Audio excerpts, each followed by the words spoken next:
Good morning, Belle. How'd you sleep last night? Since you're already up, come grab some breakfast with us.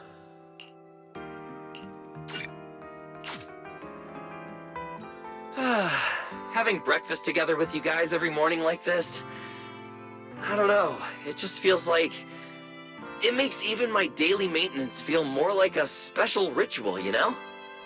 Yeah, and ever since we came to Rosetta, Belle and I have gotten into a much healthier routine.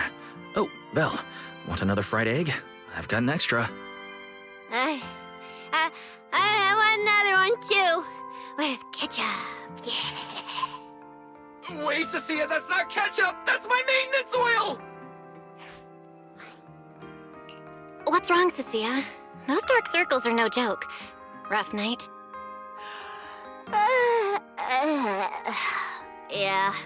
It's all because of that thing Norma sent us, that alarm gadget thingy. I was all ready for it. No matter what time it went off in the middle of the night, I was gonna shake all of you awake right away. Then we'd go catch the culprit red-handed. But it's been days, and that thing has not made a single peep. But I still couldn't let myself sleep too soundly. It was terrible last night. I counted tens of thousands of eggs and still didn't get a wink of sleep. Yeah, the mastermind stirred up so much trouble before. Why would they suddenly disappear these past few days? Wait, don't tell me our secret operation's already been compromised. I don't think so. The truth behind the Bamboo corruption incidents was never made public. As far as I know, the only people who really know what happened are Lady Dracaene and us. But from the culprit's perspective, now would be the perfect time to make a move. We still haven't figured everything out, and we're all being thrown off by those false leads. They seem to have vanished into thin air. Or maybe they're just waiting for the right moment? If we're talking about recent major events in Rosetta, then the arrival of all those outsiders would be the obvious one. Yeah. That really cool Sunbringer lady did mention something like that. Wait, this culprit! They're not planning to use the crowd and all the confusion to launch an ambush, are they? Probably not, right? I heard today's welcome tea party is being hosted by the ESD. Valina and Norma will both be there, plus all 3 Sunbringers. How dumb would this guy have to be to try anything right under their noses? Fair point. But something still doesn't add up. I guess we'll just have to play it by ear for now. Oh, Belle, what about Toby? The Bamboo we saved with Valina's security key. Has his memory data been restored yet? Oh, right!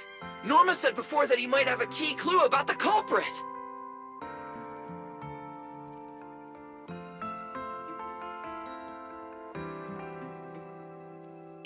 Actually, I'm not too sure either.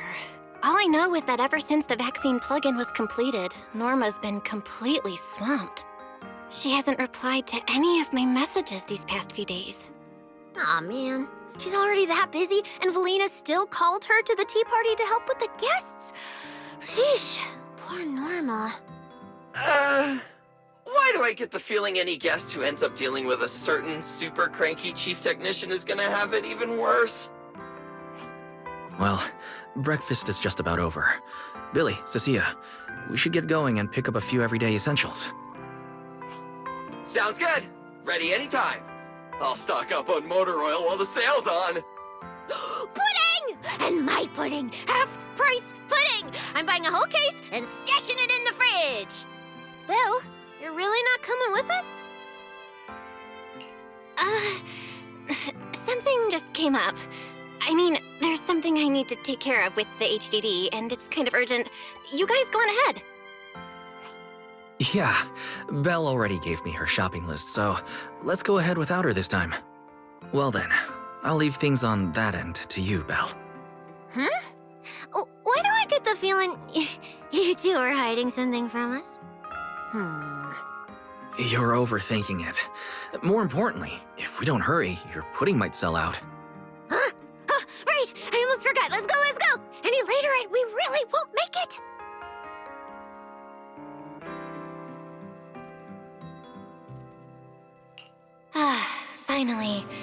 have Amber Hall all to myself. It's almost time. That girl. She does have quite the knack for making things difficult. But it's broad daylight. How's she planning to get here? Don't tell me she's going to climb through the window in the middle of the day. Maybe I should wait upstairs.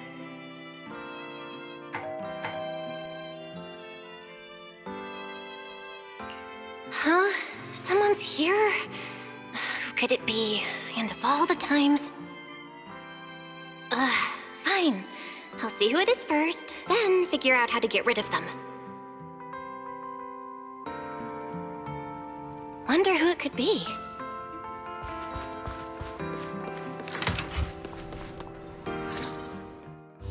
Hello! Your food delivery is here! Rawr!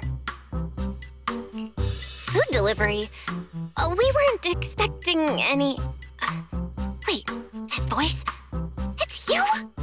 Oh my! You recognize my voice right away. And I could have sworn I sounded pretty convincing. Come on, don't just stand there in silence. Give me a hand.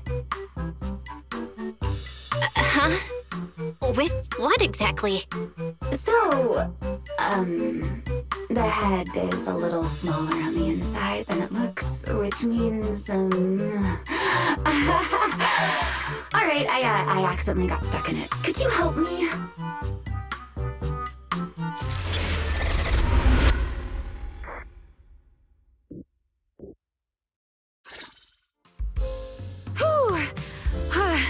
What a relief. I had no idea it would be so stuffy inside that costume. I nearly suffocated. Right. The legendary first-generation Void Hunter almost got soloed by a mascot costume. Wait a second. Where'd you get that costume? Where's the real Mr. Rawrs? Him? Probably still wandering somewhere in a hollow as we speak. You must be joking. Right? Of course I was joking. This isn't Mr. Rawrs' outfit. It's just the same design, that's all. See? Did you truly think I'd toss someone into a hollow? Oh, you really have that little faith in me? And whose fault is that exactly? A certain someone never says anything straight, only speaks in half-truths and riddles, then disappears halfway through.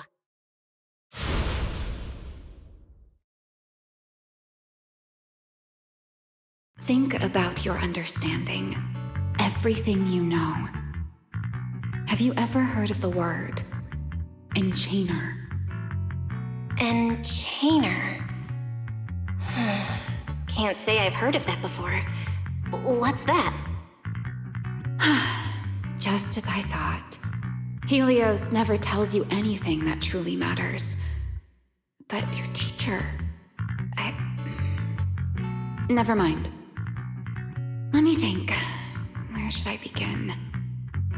To put it simply, think of them as emissaries of the Creator.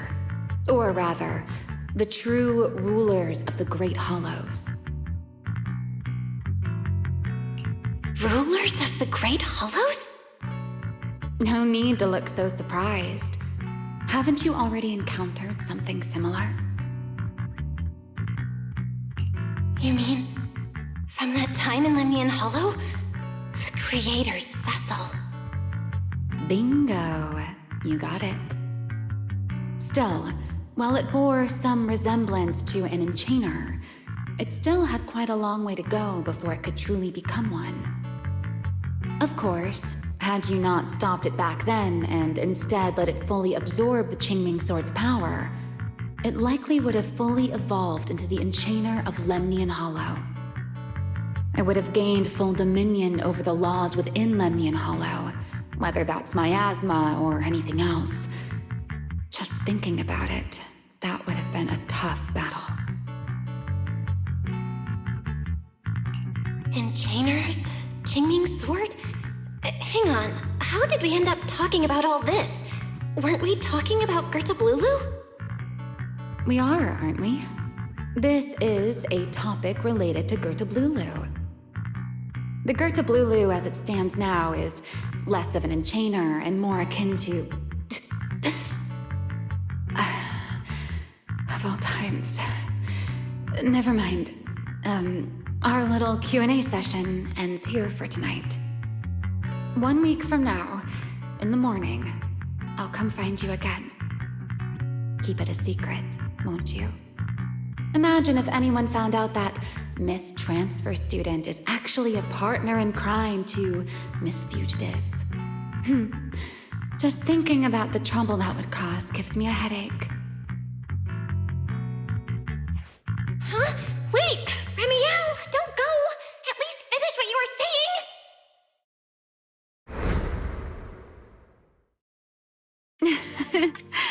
I never took you for the type to keep score. It's already been a whole week. Yeah. I hold grudges. So what? You just walked off mid-conversation and left me here waiting in suspense. You owe me an explanation. Oh, don't be such a sourpuss, little grudge holder. Keep digging into every little thing, and people might start thinking you're not very cute, you know. Let's return to the topic we left unfinished that night. What exactly are Girtablullu and Bashmu? The answer is quite simple. They're both enchainer larvae. Beings with the potential to become enchainers, but have yet to do so. Enchainer larva? Correct. Similar things appeared in my time as well, but no one ever learned where they truly came from. And now, that thing you encountered in Lemnian Hollow, perhaps someone has finally found a way to create or control an enchainer larva. Who can say? As for the key to whether the larva can become an enchainer, I imagine you have already guessed the answer. Could it be a Void Hunter weapon? Uh-huh. You're half right. Half right? What do you mean? There's something else besides a Void Hunter weapon? Now that's a whole new question, Miss Rulebreaker. It's my turn to ask one. That ability you tapped into when you faced Girtablullu, the one that lets you interfere with Singularity leakage. How has that been progressing? Can you use it reliably now? Sorry. I haven't been able to do anything like that since then. Honestly, I don't even know how I pulled it off in the first place. I actually wanted to ask Lady Dracaene about that, but she hasn't shown up for the last few treatment sessions. I never got another chance. That's tricky. And here I was thinking... Thinking what exactly? That you might help me find Girtablullu. I'm looking for it too, you see. Will you help me out? She's looking for Girtablullu too? Why? No, wait, before that, why did she come to Rose Califer in the first place? If you have a question, just ask. It's written all over your face. Okay, you probably already know about this. The Airspace Patrol's been searching everywhere for Girtablullu and Bashmu, and they still haven't found a thing. And you, the wanted fugitive who attempted to assassinate Lady Sunbringer, are also one of their targets. Is this you trying to draw a line between us? No, I was just wondering if those two things... Vel, wife, are you in?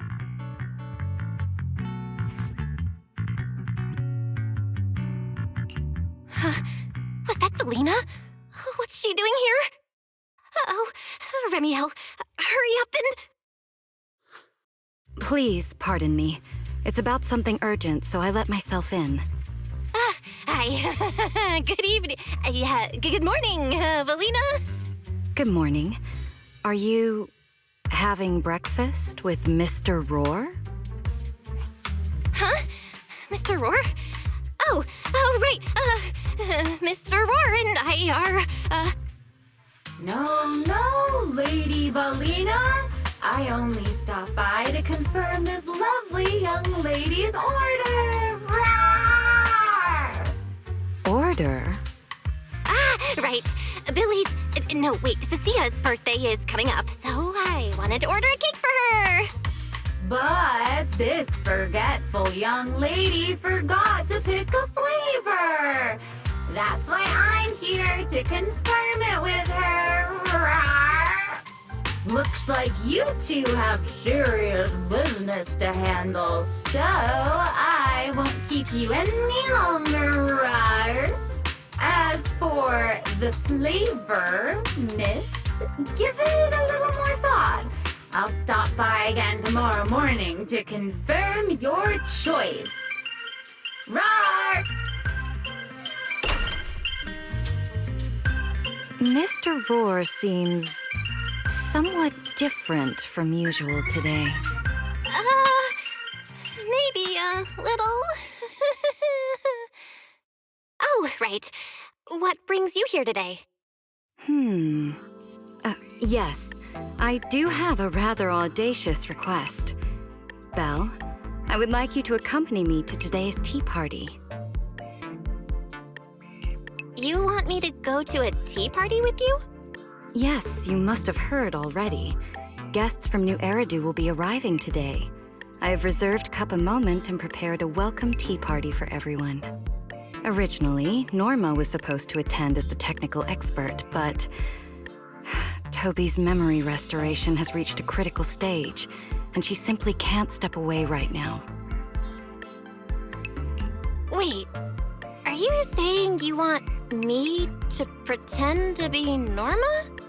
Not quite like that. Belle, I would like you and Wise to attend with me as the collaborators recommended by Mayor Mayflower. On top of that, since you arrived on our island a little earlier, I believe sharing your experience here with the guests at the tea party would help everyone settle in a bit faster. Got it. Wise went shopping with Billy and Cecilia earlier, but I can go with you. Oh, thank you for understanding, Belle. Let's go. There'll be a lot of important people at the tea party, right? There's no need to be nervous. Lady Linvern, thank you for inviting us. Eldrada was the one who... My view here is really nice.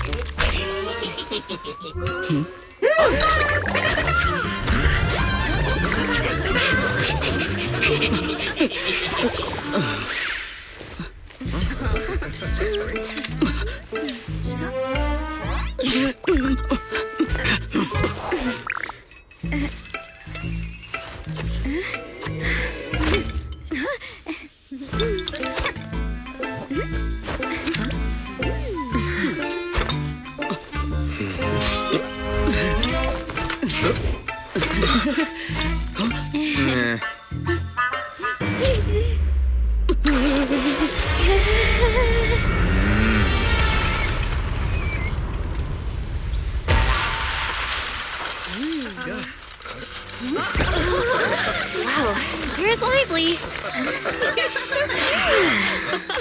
Pretty cool. Wow, that was amazing. It was like magic. I could barely keep up. To go to such lengths as to curate this exquisite opening, you truly have gone above and beyond. With the immense weight Rosetta carries, I had to admit I had imagined it would be a more solemn place. Relax, Mr. Owen. Even those of us in HSO don't work with stern faces every day. For a special occasion like this, we should all loosen up a little. Yes. To be honest, I also expected Rose Califer to feel more dignified at first. But this is pretty nice too, isn't it? Just the right air to talk about cooperation.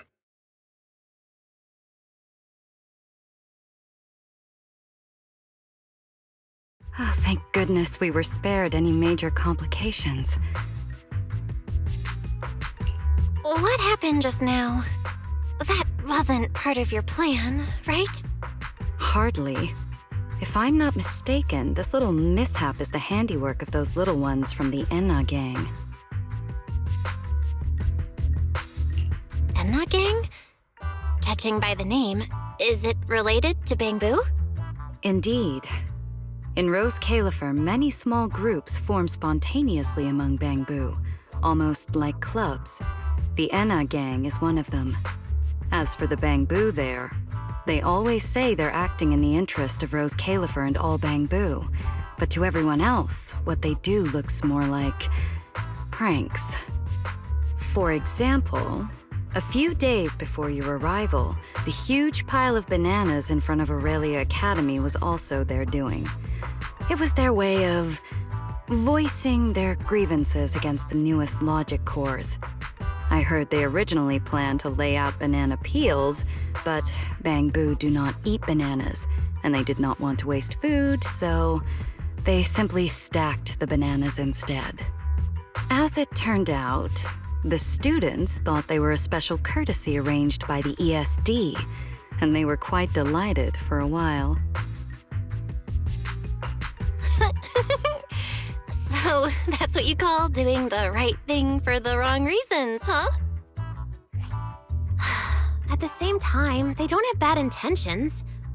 What harm could those Bangbu possibly mean? They're only a little uneasy about recent changes on the island. It's fine, it's fine. Indulging their wild ideas once in a while can count as a little break from work, I'd say. Not everyone can handle their antics as effortlessly as you do, Lady Lindvern. Lady Lindvern? That sounds familiar. Wait, this is... Allow me to make a formal introduction. Belle, this is the director of the Airspace Patrol Department, Lady Lindvern Sunbringer. Oh my, no need for the lady business. How many times have I said it? We're far past the point of formalities, aren't we? Then again, no matter how many times I say it, in all of Rose Califer, aside from Eldrada and Little Dracaene, Clarette's about the only one who doesn't treat me like their boss. After all, not just anyone can be like Miss Clarette and end up becoming Lady Lindvern's creditor. All right. Allow me to introduce myself. Hello, Belle. I am Lindvern, Director of Airspace Patrol. I've already heard a bit about you from Dracaene and Sigrid. I didn't expect you to uncover an important clue about the Bangbu corruption incidents right after arriving. That's quite impressive. You're too kind, Lady Lindvern. I really didn't do all that much. Well, I'll be counting on you later, all right? Oh, also, no more lady this and lady that. Just call me Lindvern. Okay, I'll try to get used to it. Wait, later? What are we doing later? What else? The troublesome parts of the Teaparty, of course. I'm terrible at occasions like this. All that stiff etiquette, the small talk, having to smile the whole time. Eldrada or Dracaene should have attended, but Eldrada's been busy with who knows what lately, and Dracaene's tied up with the CCD's Singularity leakage, so I had no choice but to make an appearance. Dealing with all that formality, just thinking about it is exhausting. So, I spoke with Valina. Well, actually, Lady Lindvern was the one who insisted on asking you to come. So you haven't told her yet, Valina? Oh well, no matter. You look like the type who's good at socializing. I'll leave it to you, all right? At this point, I don't really have much room to refuse, do I? The third Sunbringer, Lindvern of Airspace Patrol. I didn't expect her to be like this at all. And what she mentioned earlier, the Singularity leakage at the CCD. Speaking of which, Lady Lindvern, has the Singularity leakage at the CCD still not been cleared up? Yeah, it seemed to have returned to normal at the time, but the surrounding area hasn't fully left its activated state. In other words, it's only dormant for now, and could flare up again nearby at any moment. I've already sent people to help handle it, but Dracaene will probably be busy for a while yet. Once she's done, I'll ask her what happened. And maybe pinch those little cheeks of hers, too. Oh, right. Speaking of talking to people, don't forget to say hello to Claret later. Claret? That girl over there. See her? The blonde one with the expression that says, "You owe me 200 million dennies, so pay up before you even talk." She's the director of Flint Workshop and the current heir to the Flint family. All the porcelain used during your treatment was produced at the workshop in Virium. I only returned from there with her yesterday. In a sense, she's your benefactor. So the moment has finally come. Good luck, Belle. I believe you can survive this trial. Wait, why do I feel like it's getting more dangerous by the second? Nothing terrifying's about to happen, right? No, Claret isn't that frightening. She's just a little earnest, that's all. If you're really worried, I'll teach you a little trick. Compliment her. Anything will do. Flattery does wonders. It isn't a formal occasion.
So, who are you?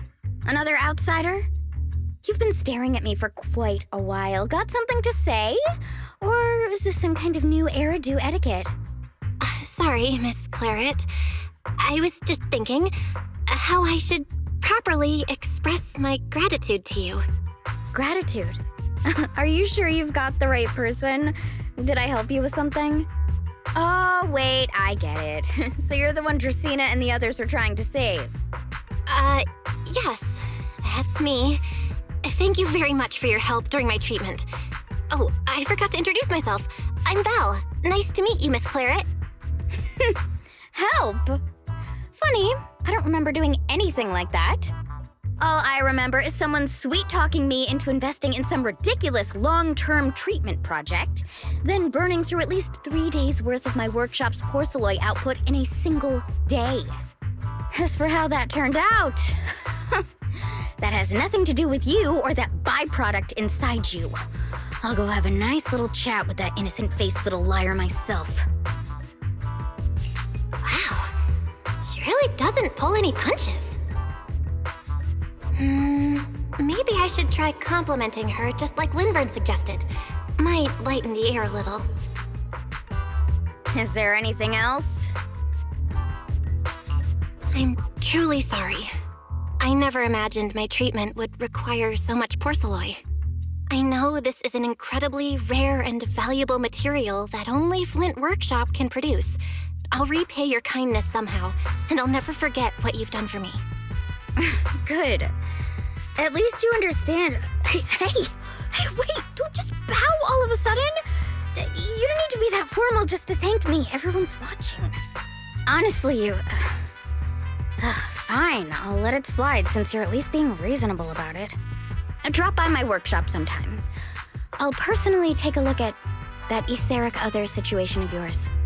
I ought to know what my family's porcelain ended up being used for, shouldn't I? Please don't worry, Miss Claret. I'll try my best to make up for your losses and prove your investment was worth it. All right. Save the pleasantries. Dracaene and Linvern say the exact same thing every time they're trying to squeeze more porcelain out of me. I've heard it all before. Miss Claret, you're so kind. Don't suddenly say things like that. People are going to get the wrong idea.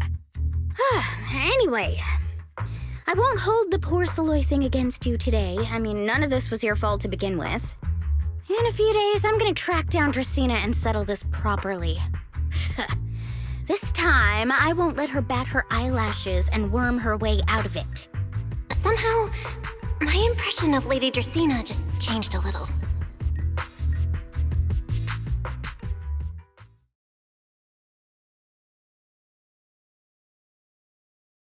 Valina, Sigrid, what's wrong? What happened? No need to be so tense, Belle. It's just a small matter. Not all the guests scheduled to arrive on the island today have shown up yet. One of the airships ran into some trouble while passing through the storm belt. That held things up a bit. They're just now pulling into port. The Teaparty's already halfway through, and neither Lady Lindvern nor I, since we're the ones hosting, can just slip away in the middle of it. So, I will be the one in charge of welcoming this batch of guests. And, Miss Belle, I would like you to come along with me. Huh? I gotta tag along too? Well, here is my request. Most of the guests aboard this airship are scholars specializing in holotechnology. Compared to the warriors of Airspace Patrol, I think they would find much more to talk about with Miss Belle. I see. Got it. Leave it to me. Your understanding is appreciated. Now then, no time to waste. Let us move out. Today's tea party was a close call, but we came through safely. I hope this marks a good beginning. You were pretty composed throughout too, Sigrid. You are too kind.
The guests should be leaving the station soon. Let us wait here for a moment. The last time I was here was just after we first arrived on the island. We left familiar 6th Street with Norma and set foot in Rosetta for the first time. 6th Street? I believe I have heard of it. Is that where you reside in New Eridu, Miss Belle? Yeah. Wise and I run a video store there called Random Play. We also live there. A video store? Come to think of it, the temporary stall in front of Amber Hall is... Ah, I see. That explains it. If you're interested, Sigrid, wanna get a membership card for our shop? It's really handy for renting tapes, and it works at the stall too. I shall give your suggestion due consideration, Miss Bell. Ah, the guests have arrived. Miss Bell, let us greet them.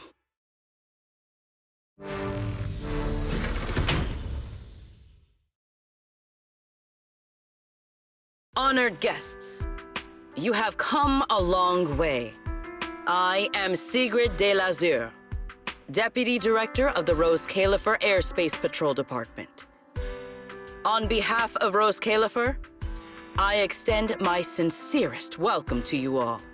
This is Miss Bell, a holo navigation specialist referred to us by New Eridu City Administration. She has previously worked with the External Strategy Department and the Central Computing Department. You're too kind. I only arrived a few days before everyone else, but I hope I can offer a few useful pointers for your time in Rose Califer. Greetings. I am Salvi, the interim leader of this expedition and a member of the White Star Institute. My research mainly focuses on ethereal ecology. Please allow me to introduce the other guest traveling with me. This is Professor Oakley from Metis Academy. And this is Miss Lawton, a peer of mine at the White Star Institute. Both are scholars who have spent years studying the fundamental properties of hollows. And this is Miss Truvia, daughter of Mr. Mossient, the head of High Ambitions Corp. Like you, she is also a specialist in holo navigation. Huh? No. It can't be. She really is. What did I tell ya?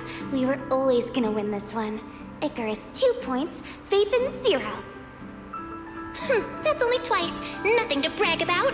Not satisfied? Fine then, let's run it back tomorrow. Bring it on! We've got all the time in the world. I could go head-to-head with you for a lifetime.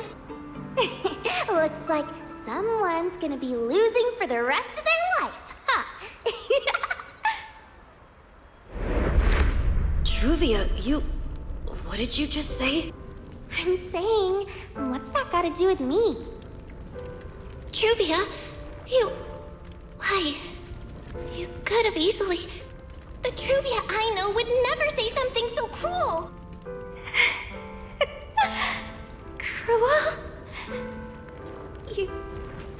How do you have the nerve to call me cruel?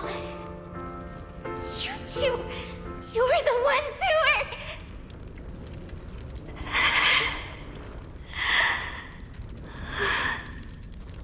Forget it. Let's just say goodbye here, Phaethon. I know I said goodbye, but I still hope that for the rest of this life, we never have to see each other again. That really is Truvia.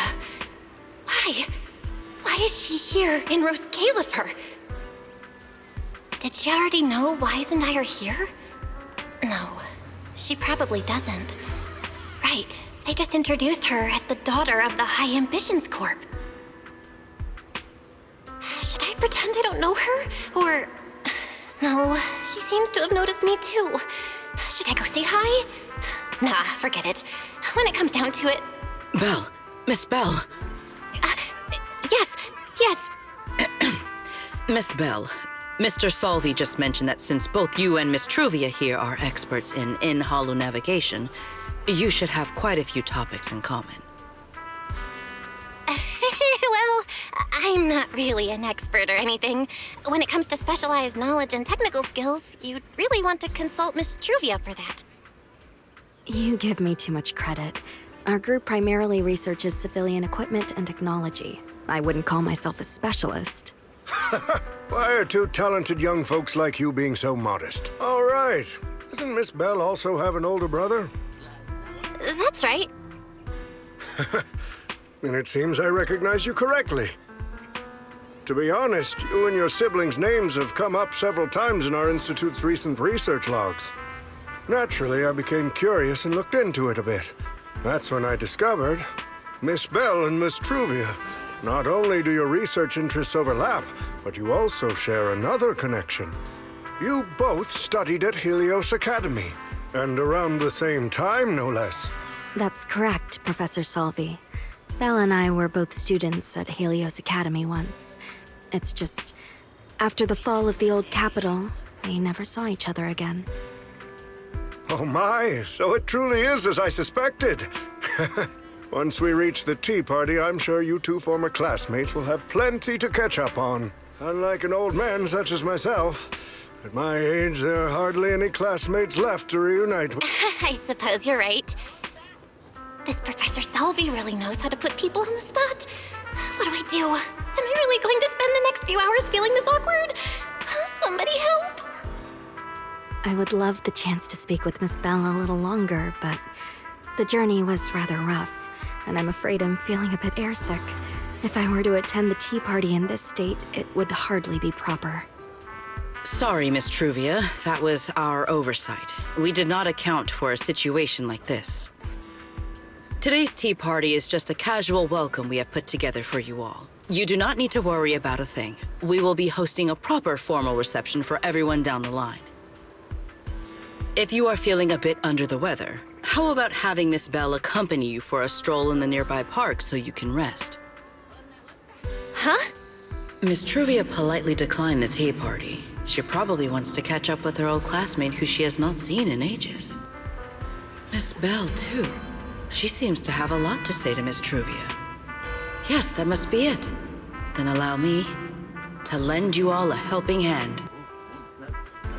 Since Deputy Director Sigrid has suggested it, Miss Belle, if you have no objections, I would be happy to accept. Oh, why would I object?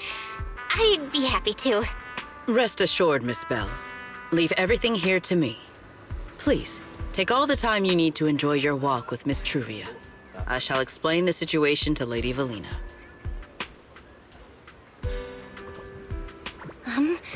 Right. We should get going too, Miss Truvia. We don't need to be so formal with each other, do we? Right. Of course. This really is beautiful. Give me a proper tour later, okay?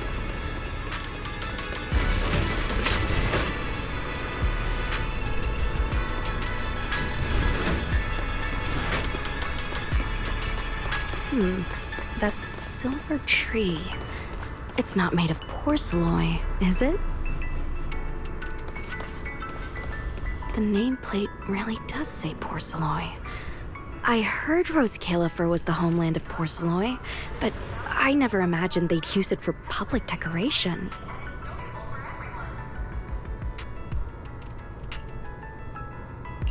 I see. Belle, you keep saying you aren't that familiar with this place, but you always seem to have an answer for all my questions. I've heard the porcelain veins in Booastrum are also essential to the computation of Rosetta data. How much do you know about the connection between the two? Really? Or could it be that this touches on Roscalifer's secrets you can't exactly share with someone from Tops like me? Next time, huh? I'm sorry, Truvia. It's all right, Belle. Come on, let's see what's up ahead.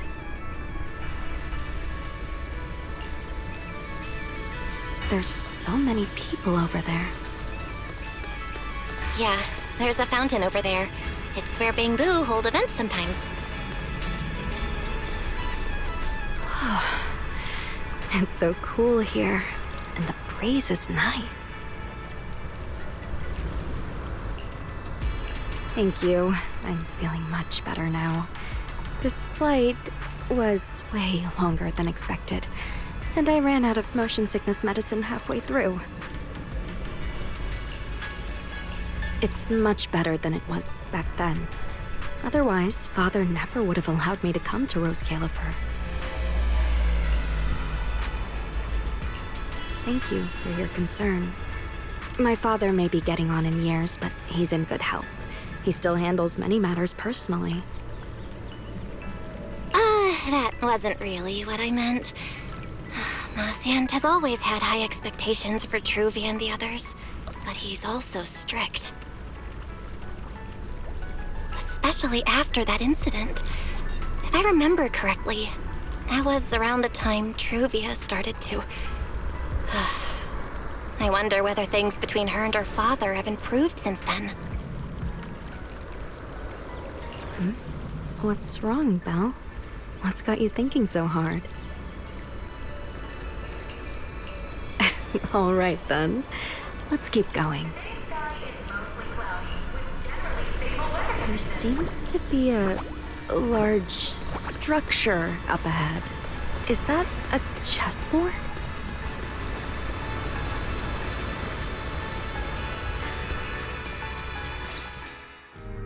Oh, it really is a chessboard. I feel like it's been ages since I last played a game of chess. Same here. I still remember, back then, we were both really into chess. Whenever exams weren't looming over us, we'd always be going head-to-head on the board. I was pretty clueless, always ticking you off without even realizing it. Picking fights over the dumbest little things. It's fine, Belle. That was a long time ago. Oh, right. How have you been all these years? And your brother, Wise, is he doing all right? We're both doing great. My brother, he hasn't really changed at all. Still fussing over every little thing like a total worrywart. A few years back, we opened a video store called Random Play on 6th Street in Janus Quarter. Business has been... decent, I guess. If my brother didn't keep ordering all those weird documentaries on a whim, business wouldn't be so bad. If you ever have some free time, Truvia, you should totally swing by. I'll have a word with Wise. We'll hook you up with a top-tier membership card, the permanent free kind. You can rent whatever videotape you want. Well then, let me thank you two managers in advance. What about you, Truvia?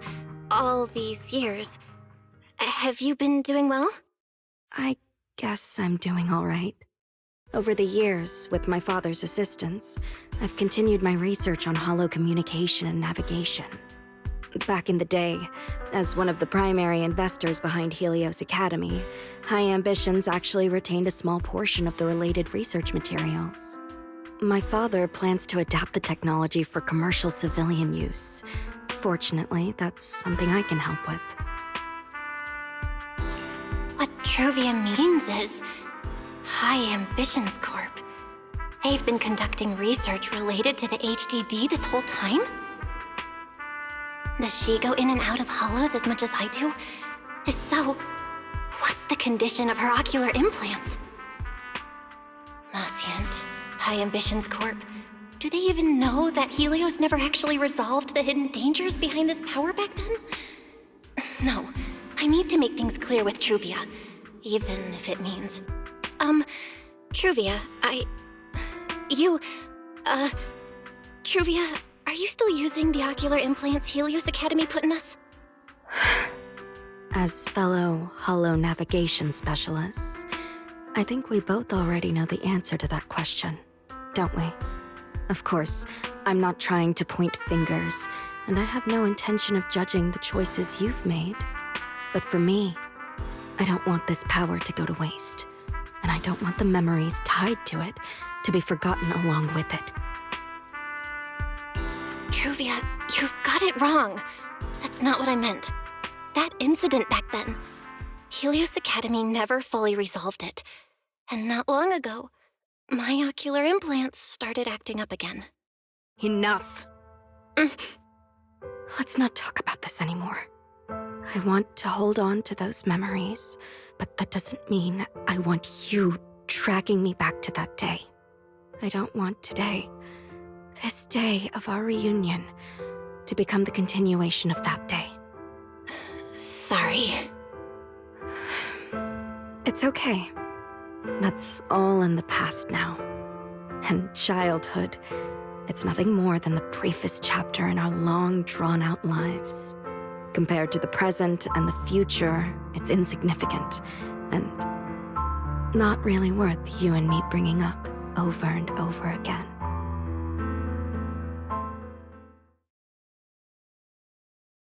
Belle, Truvia, I knew you two would be here.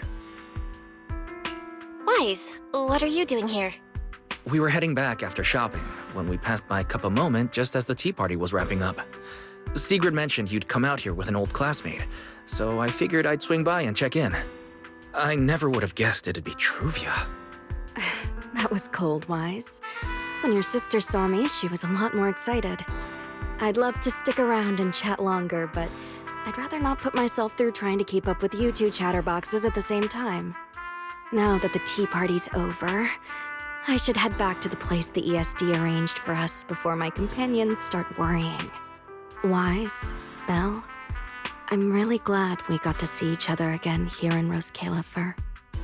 Maybe next time, if we get the chance, we can sit down and catch up properly.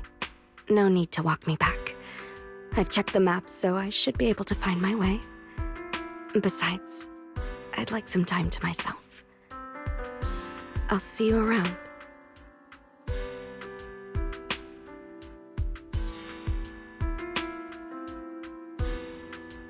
Did something happen? When I got here, things felt a little off.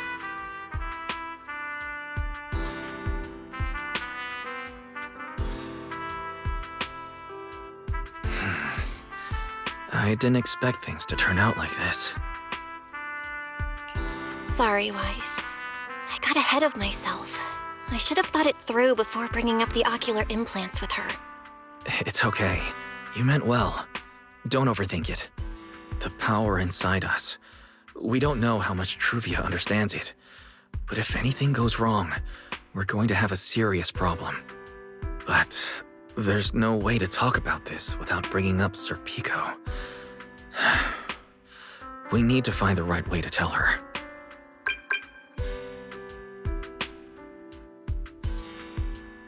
Oh, it's a message from Norma. Toby's made some progress. She said all of Toby's memory data has been fully restored, and there's something important she wants to show us. She's telling us to get to the academy ASAP. All right, let's head over there now. Something important. Might be a clue to the real culprit. Come on, let's hurry and find Norma. Belle, Wise! What took you two so long? Norma, did you find anything in Toby's memories? Any clues about the culprit? What exactly did they do to those bamboo? Whoa, slow down! Your expectations are way too high. Oh, now you're making me nervous. Anyway, just like I said in the message I sent you, Toby's memory restoration work is done. Some of the data's been totally wrecked by corruption, but no biggie.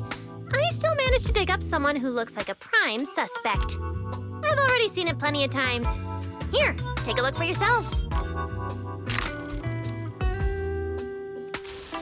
So you actually woke up, huh?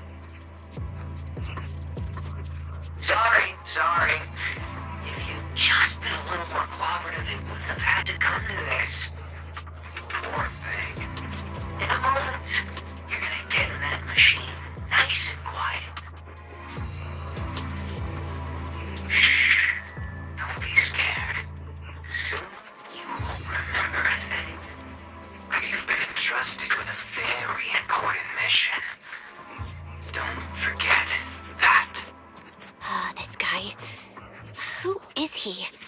Based on what he said, he's gotta be the culprit. Exactly! That's what I think too! Unfortunately, though, Toby had already completely lost the ability to move by that point. He never got a look at the culprit's face. Even though we've confirmed there is a culprit, we don't have a lot of clues beyond that. Wait, the culprit mentioned something about getting Toby into some kind of machine. If we can find that machine, we might be able to track him down. Wise, that's it! If we can find that machine, we can follow the trail straight to the culprit. But where do we even start looking? Huh? Norma, over here. On the wall behind him. Looks like there's something there. Can you zoom in on it? You got it. Huh. It looks like graffiti, but not the random kind. It seems more like some kind of symbol. Wait, isn't that the symbol of the Enna Gang? The Enna Gang? I didn't expect this to be Enna Gang turf. Wise, Belle, do you know anything about them? I ran into them at the welcome tea party today. Thankfully, it was just a few harmless pranks. Nothing serious. Oh, again? Those little guys sure have energy to burn. But how did they end up getting involved with the culprit? It's also possible that the culprit just happened to be on Enna Gang turf. I've heard the Enna Gang is an organization that really cares about Bangboo rights. They shouldn't be colluding with humans who intend to harm Bangboo. Looks like the only way to find out is to check out the Enna Gang's turf ourselves. Norma, do you know where we should start looking? I don't know the exact location. I just heard they sometimes meet up near the Clink market on Gear Street to swap bottle caps they scavenged. Clink market? Bottle caps? Mm-hmm. The Bangboo have their own little market right on Gear Street. Oh, right. They've been doing road work around there for a while. Probably haven't been there yet, huh? Gear Street is where the Bangboo hang out. It's packed with facilities catering specifically to them, and Bangboo loves settling down there. Some people even call it Bangboo Street. Same place, different names. As for bottle caps, I don't know if you've noticed, but the Bangboo and Rose Califer are absolutely obsessed with collecting all kinds of bottle caps. They've basically become hard currency at this point. More useful than Denny's, even. So basically, if we want to go collect intelligence from the Bangboo, we'll need to have some bottle caps ready. Huh. Oh, I just got an idea.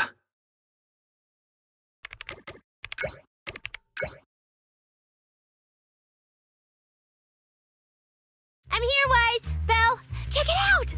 Are these bottle caps enough? Cecilia? Are you secretly a Bangboo or something? Where'd you get all these bottle caps? What are you even talking about? I brought these myself. Before coming to Rose Califer, I was worried there wouldn't be anything good to eat, so I stuffed a ton of snacks and drinks into my luggage. And then, things have been crazy lately with one emergency after another. I forgot to take out the trash in my room, and then Anyway, the bottle caps you wanted, I found them for ya. Never thought the day would come when I'd be grateful that Cecilia never bothered to take out the trash. But what do you guys need so many bottle caps for? Feeding your Bangboo?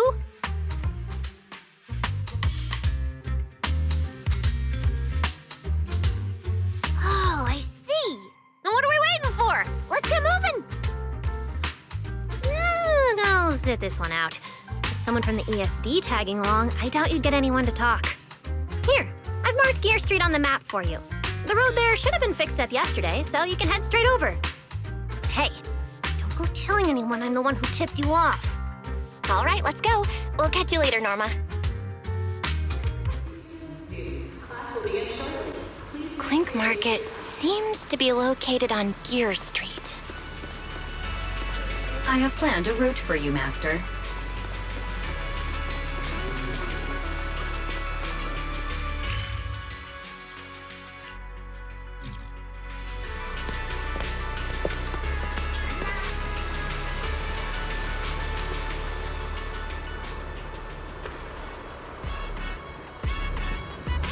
Master, we have arrived at the target location, Gear Street.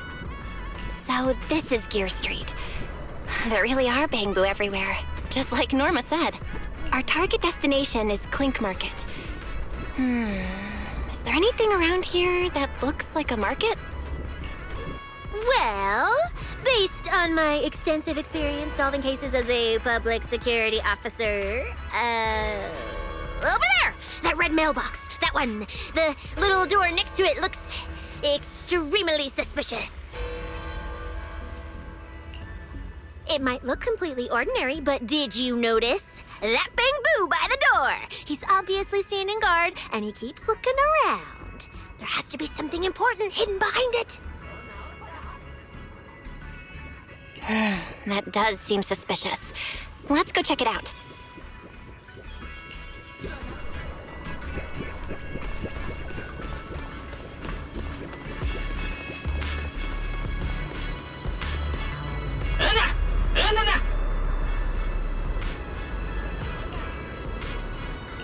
I want to visit Clink Market and pick up something for my bamboo back home.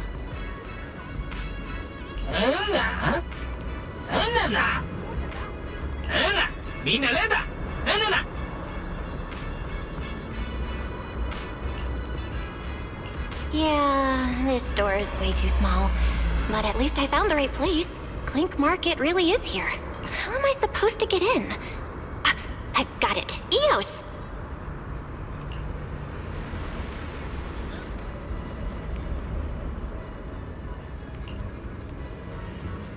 All right, that should do it. Let's go in and take a look.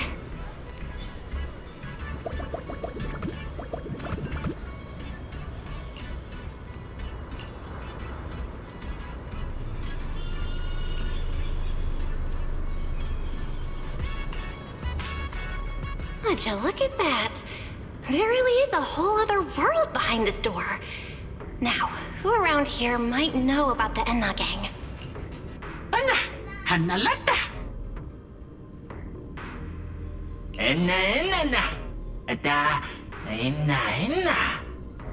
That bamboo seems really well informed. I'll go ask them about it.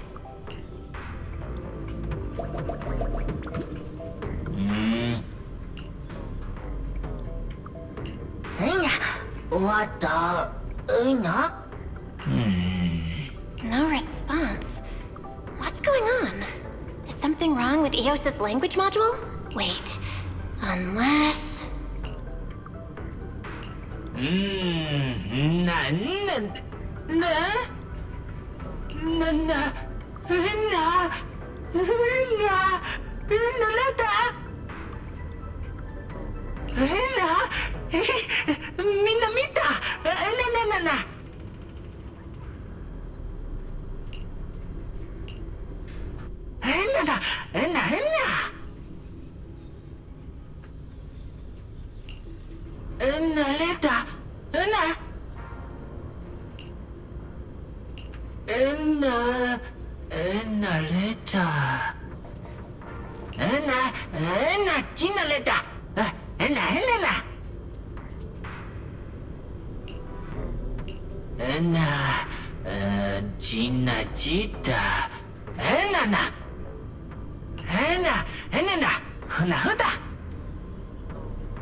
Na wata.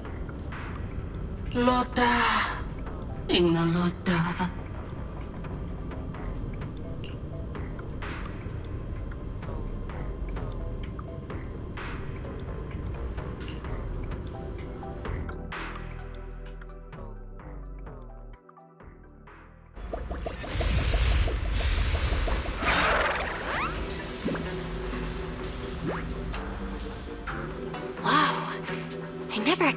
Such a huge space beneath Booastrum.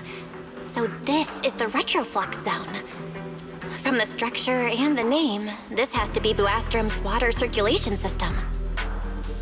According to the guard, if we keep going a little further, we should see an elevator that goes down to the Enna Gang's hideout. All right, let's go. Master, I suggest taking the elevator ahead to reach your destination.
Wait, why are they all looking at me? I'm still trying to figure out what they were mumbling about. Guess I'll have to wing it for now.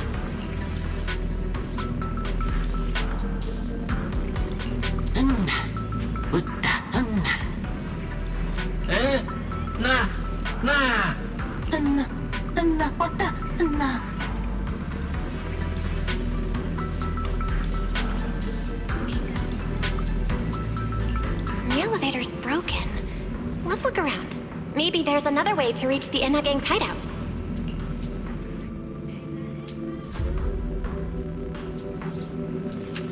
Maybe I can hack into those robots.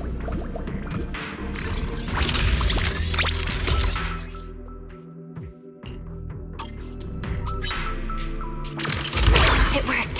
I had a feeling it would. Let's go down this side path and take a look.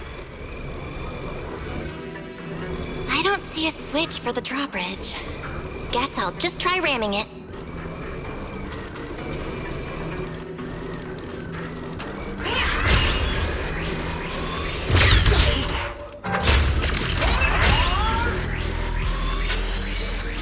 This robot's more agile than I thought. Look at all these narrow pipes. So this is how the Bamboo from the Enna Gang usually get around? Whoa!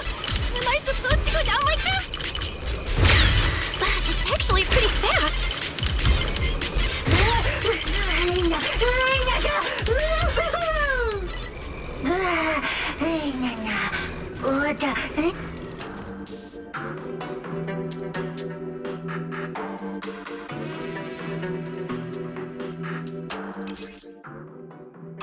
It should open if I can hit that switch.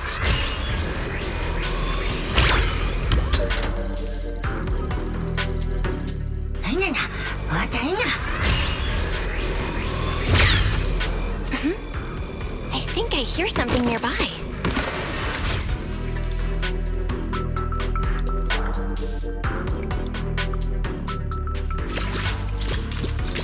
Whoa, this circuit box. If no one fixes it, it's gonna catch fire. No wonder the elevator broke down. let's try fixing it. We might need to come back later, and I really don't want to crawl through the pipes again.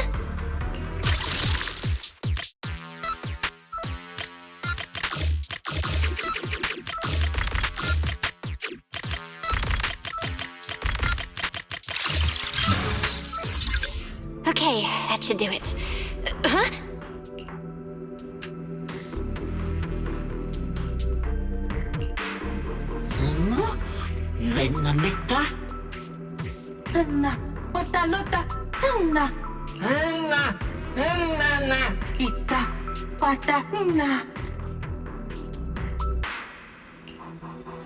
The Enna Gang's Bamboo keep mentioning this revelation.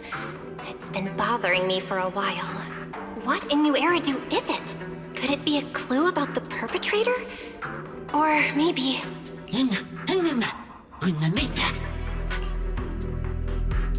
What is the connection between the revelation and the culprit? It's still bothering me.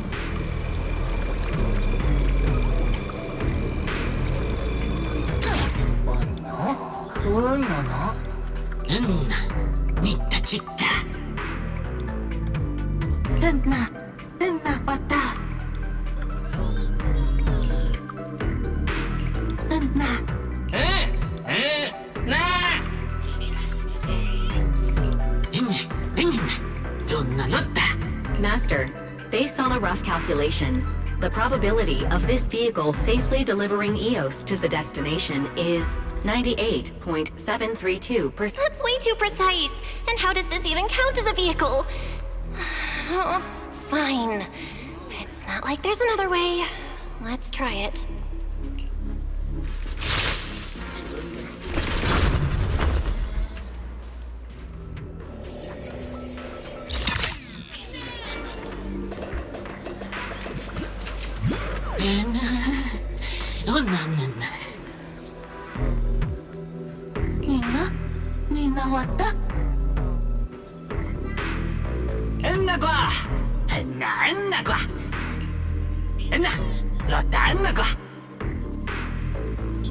Griff.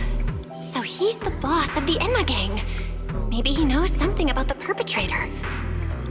Also, something's really strange. Almost all the Bamboo here seem to be Databoo. But why?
So this is Prophet Boo, the oldest Bamboo of the Enna Gang.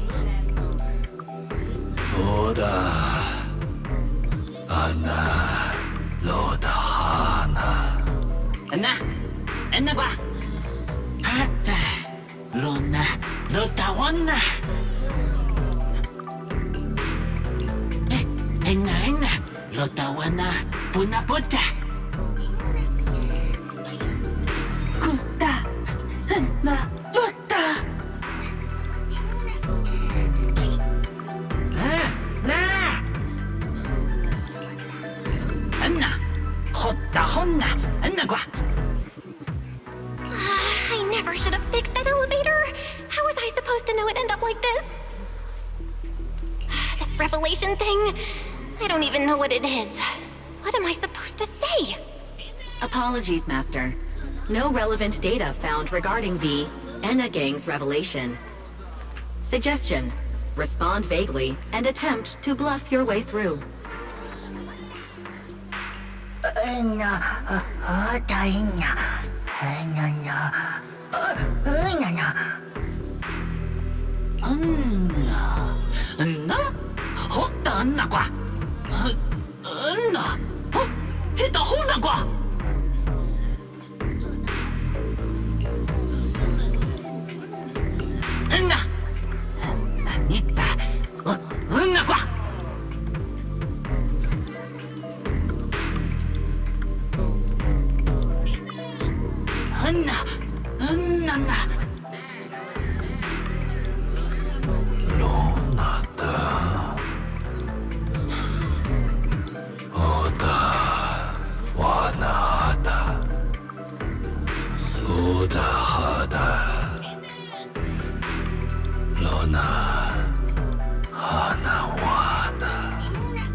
Oh? Is that so? Then come on in.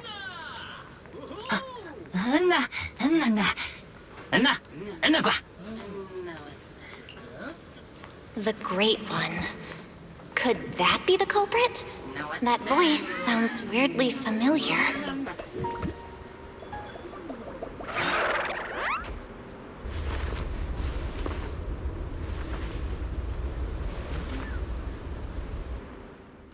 Remielle? Why are you here?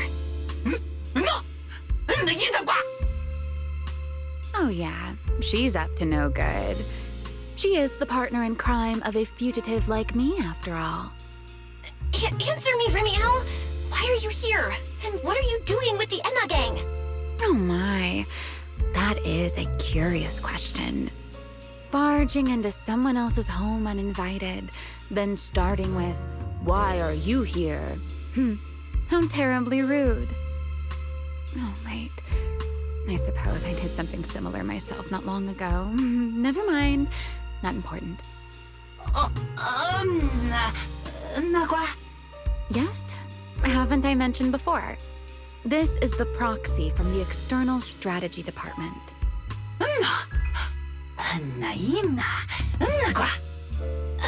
Huh? A little too talkative, aren't we, Griff?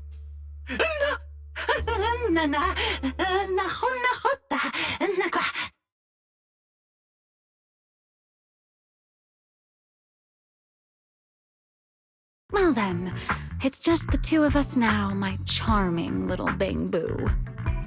I must say, I didn't expect you to have such a practical, yet rather adorable, little skill. You haven't used this, little trick for anything mischievous, have you? I feel like you're imagining something really weird. Wait, how did you manage to get me off track again? If I remember correctly, in our Q&A game, it's my turn to ask the questions. Sure. What would you like to know this time? Why are you on the Enna Gang's turf? And why do all the Bang-Boo here seem to respect you so much? My, you really should listen when people are talking, Miss Impatient. Didn't I already tell you? This is my home. What's strange about finding me in my own home? So, you're the real leader of the Enna Gang? What are you talking about? The leader of the Enna Gang is Griff, the one who brought you in just now. Me? I'm only a poor soul they took in recently, that's all. But don't the Enna Gang's Bang-Boo hate humans? Why would they? Because the Bang-Boo they call Prophet Boo saw me once, long ago. It must have been over 100 years ago. I never imagined a Bangboo could live that long. In his eyes, I'm still the Void Hunter, and a friend of their mother, Lady Sunbringer, the person they hold most dear. But that makes even less sense. Weren't you wanted because you tried to assassinate Lady Sunbringer and failed? In which case, shouldn't the Enna Gang's Bangboo hate you even more? Oh, that part's simple. Because, as far as the Enna Gang understands it, the 3 Sunbringers now governing Rose Califer, they're all imposters. What did you say?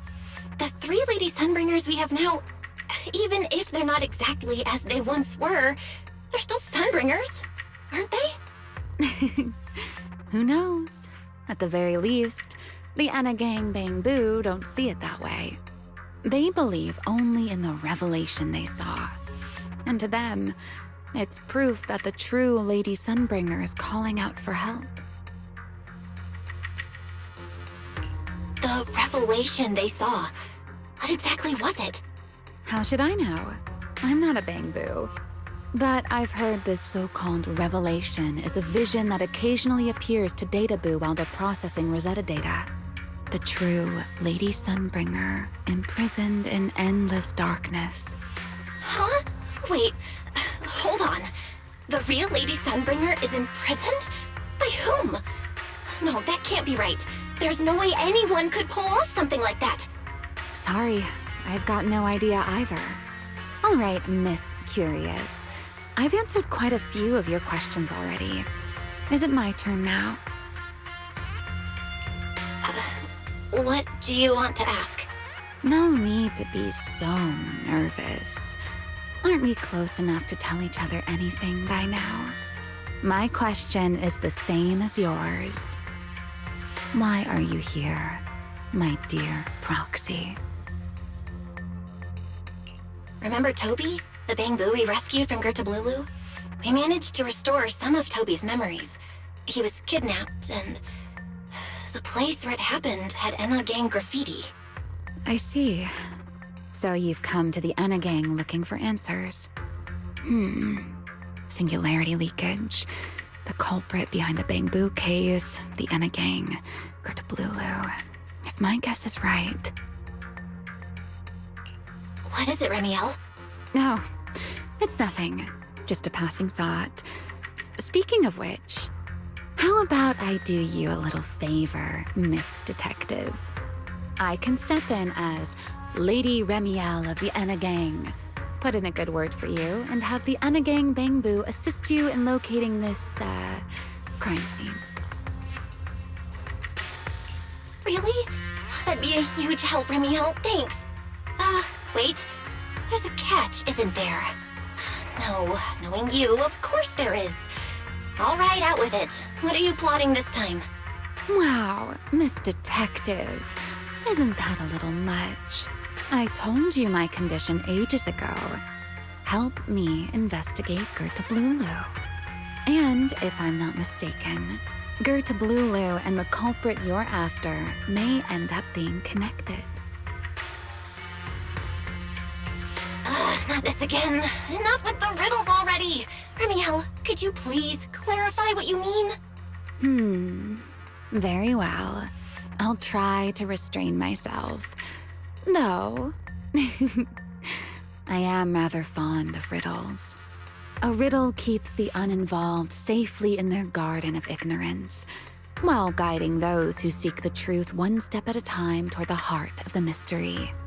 In the end, a riddle is simply what truth looks like when the people involved don't all have the same information. But enough philosophy.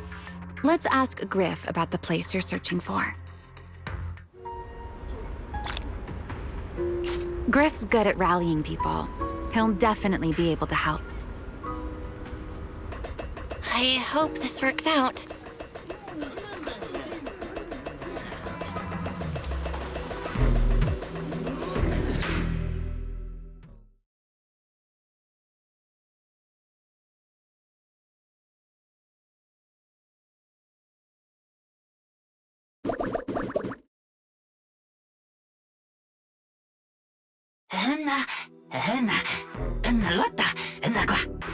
Just as I'd expect from you, Griff. Quick and efficient.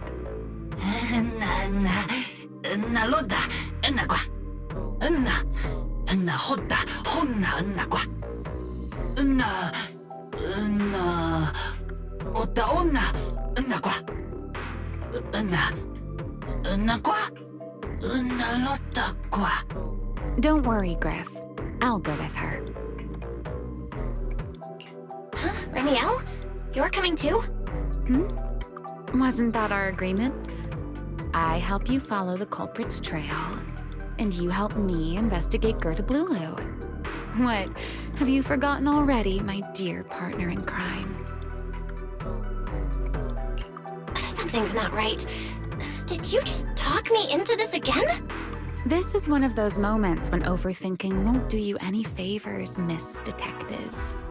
Besides, rather than concern yourself with such trivial details, my adorable little Bang-Boo, before we officially set out, could you change back into your proxy form for me? Those short little arms and legs won't be much help after all.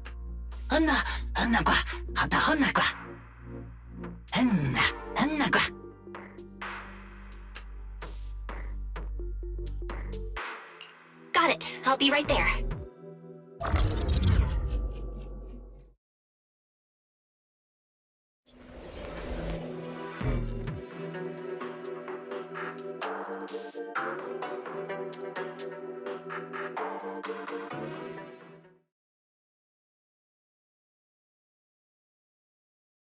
So, we've confirmed that the place where Toby was kidnapped is indeed at the very bottom of the Retroflux zone.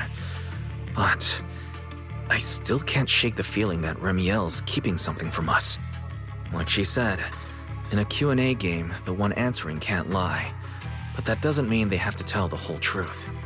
For starters, we still don't know why she tried to assassinate Lady Sunbringer, or what her real objective is.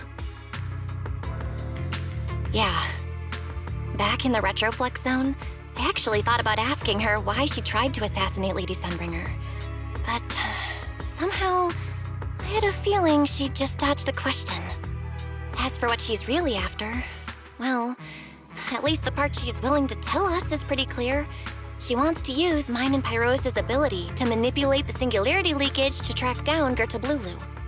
Toby's kidnapping, the recurring Singularity leakages, Girtablullu? I have a feeling there's a connection between all of them that we're still missing. Yeah, Remielle said something similar too. Looks like the only way we're getting any real answers is by finding that crime scene at the bottom of the Retroflux zone. Billy and Cecilia should both be resting in their rooms. Do you want me to ask them to go with you? No need. I can handle it myself. Too many people might tip them off, and it could make the Enna gang Bang-Boo nervous too. Besides, with Pyrois and Remielle there, I think we'll be all right. Okay. Stay alert. Fairy and I will support you remotely. Target located.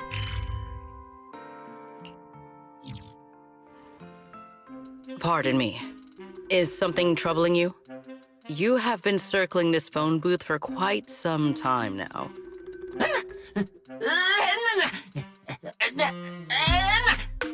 Huh? But it is behind you. Sigrid? Didn't expect to see you here. What's going on? Greetings, Miss Bell. While on patrol, I came across this Bang-Boo citizen. He appeared to be in some distress, so I stopped to inquire about his situation.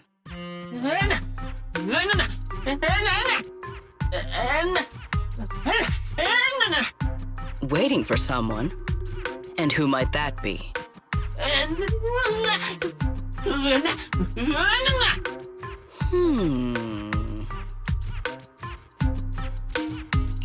This Bang-Boo, is he the one Griff mentioned that's guarding the phone booth? He's way too nervous. Sigrid's already starting to get suspicious. I've got to think of something before he gives himself away. Sigrid, actually, the person he's waiting for is, I see. Citizen, the one you await is Mr. Gaboo, is that right? Mr. Gaboo? Who the heck is that?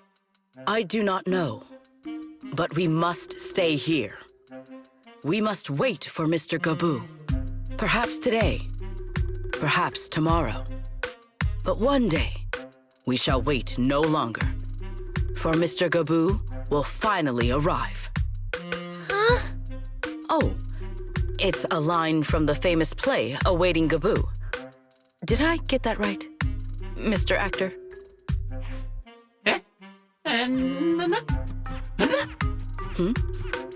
Are you not an actor from Spotlight Theater? But the line you just quoted was unmistakably from... Ah, wait. I understand now. In the script of Awaiting Gaboo, there is no phone booth, no Spotlight Theater, and no actor boo.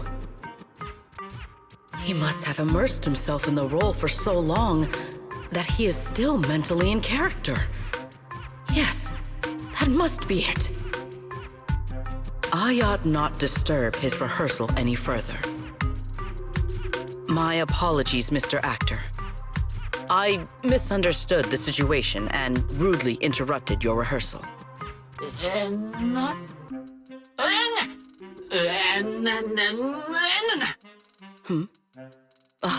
Indeed. Only by holding fast to courage and conviction can we fulfill our duty to protect Rose Califer. These two? How are they even having a conversation right now? They're not talking about the same thing at all. Whatever. At least Sigrid doesn't seem to suspect anything. If she finds out where Remielle is, explaining everything would be a nightmare. We've come this far already. I'll just play it by ear. Well then, now that the misunderstanding has been cleared up, I shall not interrupt your rehearsal any further. Farewell, you two. I wish you a pleasant day.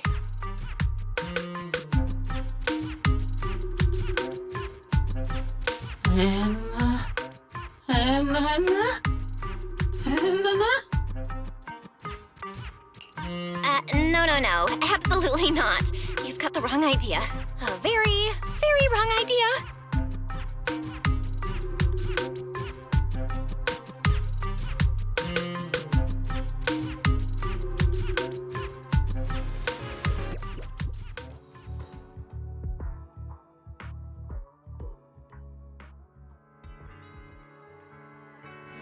Well, it's about time you showed up. Amber Hall isn't that far. What kept you?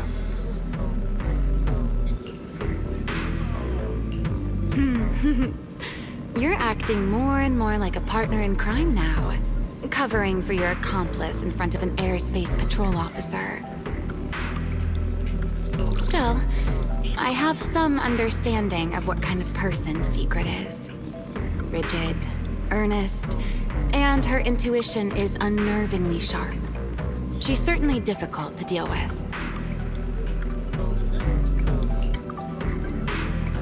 Fair enough. That's the nature of intuition. Sometimes it's right, sometimes it isn't. All right, enough of that. We should head off to the crime scene on the lower level of the Retroflux zone. The entrance is this way. Griff is already waiting for us.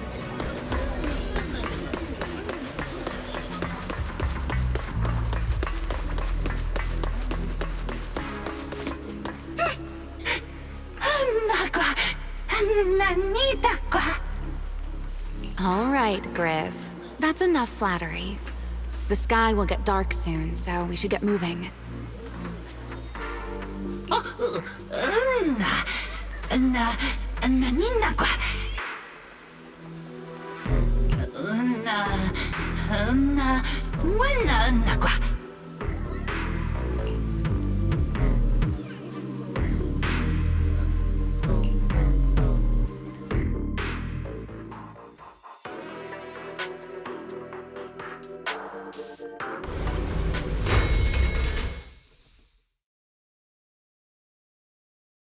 Here we are. The bottom floor of the Retroflux zone. Just like the energy hub I visited before. The lingering ether here isn't normal either. The concentration and activity levels are way off. In other words, there's probably another singularity leakage deeper inside. Come to think of it, Griff mentioned something like that too.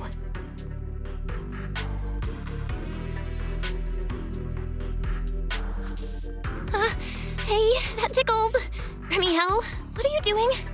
Why, to bring a certain someone back from her own little world, of course. Now then, Miss Detective, what new clue have you uncovered?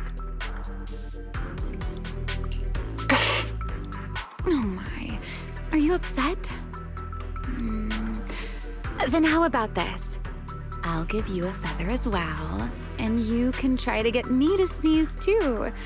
Then we'll be even Steven. Deal?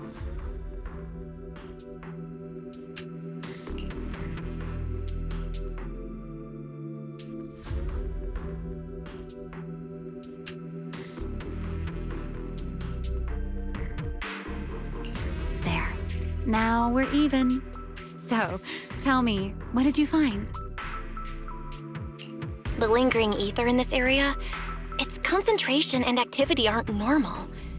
And it's a lot like the energy hub I've been to.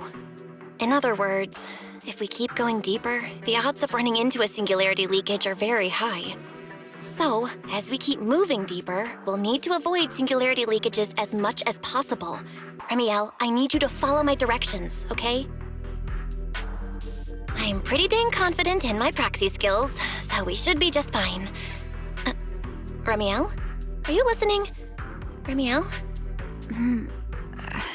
I'm listening. Please, go on. I already finished, Miss Absent-Minded Void Hunter. My apologies.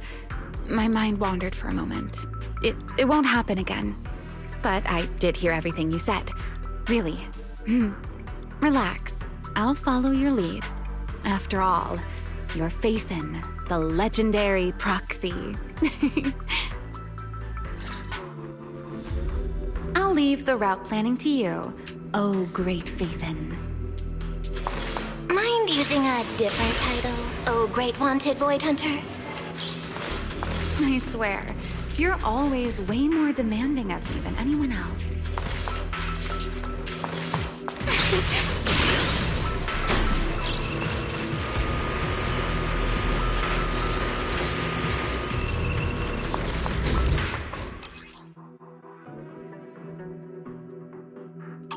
Careful. Something's off with these mechs. These abandoned mechs. They've probably been affected by a singularity leakage. Let's give them a moment to cool down.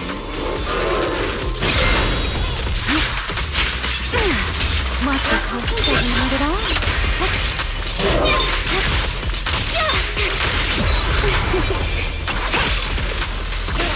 Time to end this.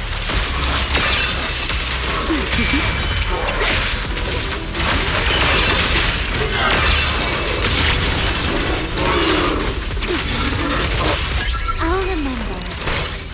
Your fault. Huh? You've been warned. Done. Let's keep moving.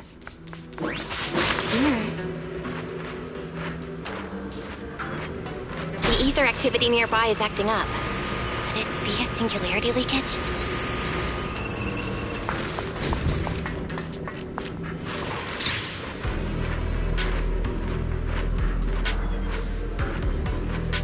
There are way more enemies around here than I expected. Remielle, how's it going on your end?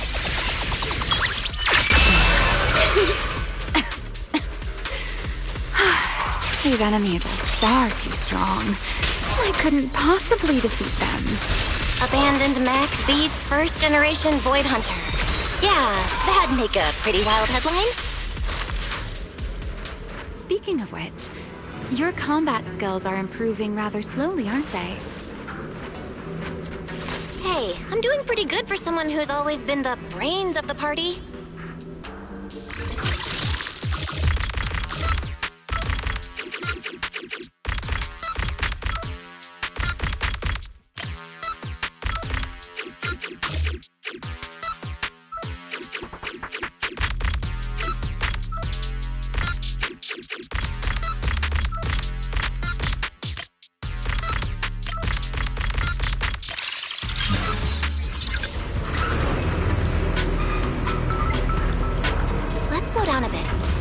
area's data still hasn't fully synced.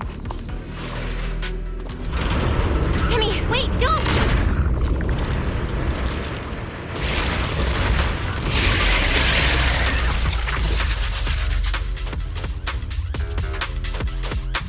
Damn.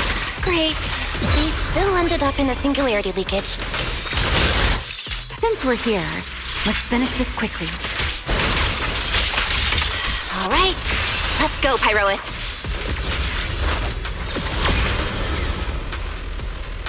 Total annihilation!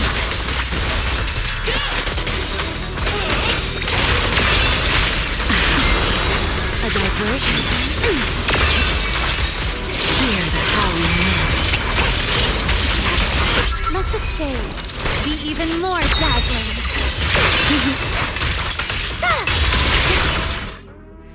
All right, the enemies are dealt with. Let's keep moving. And after all that, we still ended up entering the Singularity leakage. Remielle, didn't we agree? Follow my directions and avoid Singularity leakages whenever possible. Sorry, that was my bad. It won't happen again. I'm not like you, Remielle. You were right. When it comes to combat skills, I really haven't improved much. I've mostly just been relying on Pyrois' power. That's why I've been trying to stay away from those dangerous Singularity leakages. At the very least, I don't want us getting dragged into a fight where I'd only hold you back. If you ask me, you're being far too hard on yourself, Miss Proxy. The proxies I've known, well, there haven't been many, but among them, the only ones capable of entering a hollow and fighting in person are you and Joyous. What was it you all ended up calling him again? Ah, right. The predecessor of proxies. I'd love to see the look on his face if he ever heard that title. Look at it this way.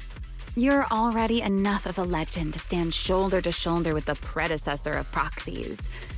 Does that make you feel a little better?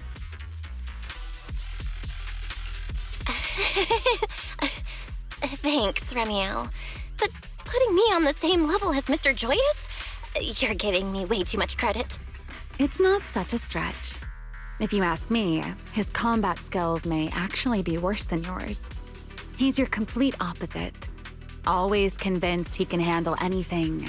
Yet the moment a real fight begins, he's the first one flat on the ground. And you're the sort of person who's already doing well, yet still quietly tells themselves it isn't enough. For a beginner, your combat skills have improved remarkably quickly. I know many of your friends excel in combat, but there's no need to measure yourself against them. Don't forget, you're proxy. You always have been, and you still are. There are many things only you can do. As for the things you can't do alone, I believe your friends will be right beside you to accomplish them together. Remielle, where did all that come from? And no riddles. Did your chronic Riddler syndrome finally clear up? Oh my, I thought you'd at least thank me first. Thank you for dragging us into a Singularity leakage. For sharing a bit of old gossip about Joyous, of course. There aren't many people in this world who still remember what happened back then. Remielle. Now that you're feeling a little better, it's time we kept moving. The crime scene you're looking for should be just below us. As for finding a way through the Singularity leakage, I'll leave that to you, my stubborn Miss Proxy. Wait, who's being difficult here, Remielle? Yes, I wonder, who could it be?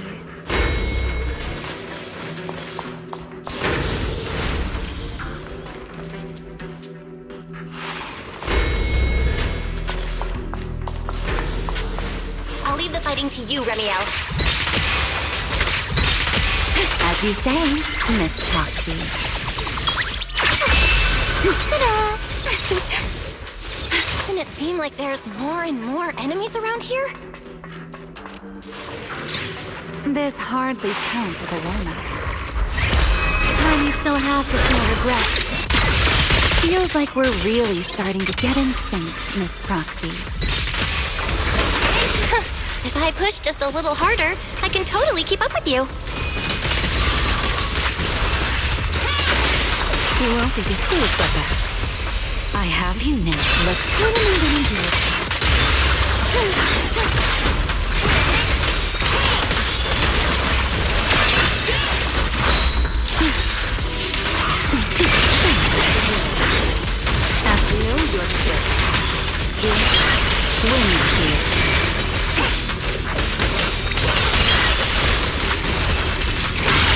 Finally, it's over. Come on, let's keep moving. Your stamina is just short of a passing grade, Miss Proxy. There it is. That's the plate.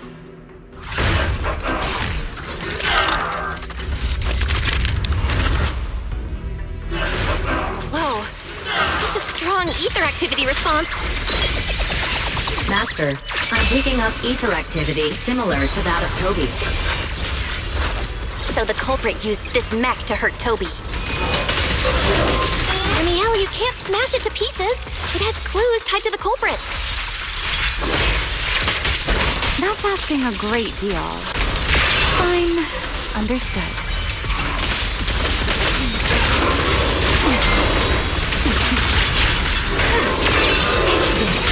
Scorching sun! Sit down!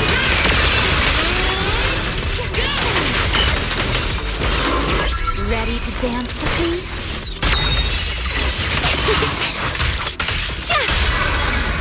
Insolent guests shall be disciplined. Engage!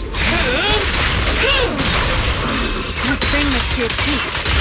A single moment will become eternity.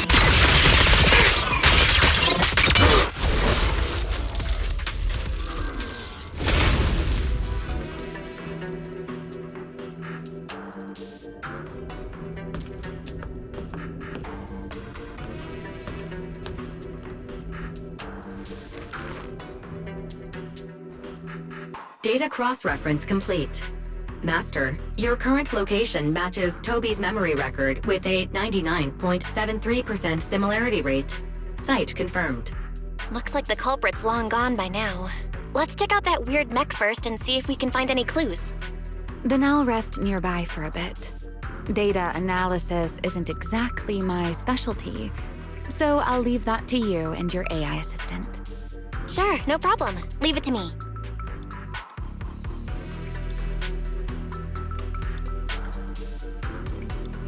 Just as I thought. The culprit used this mech to implant potent ether into the bamboo. And there's something else.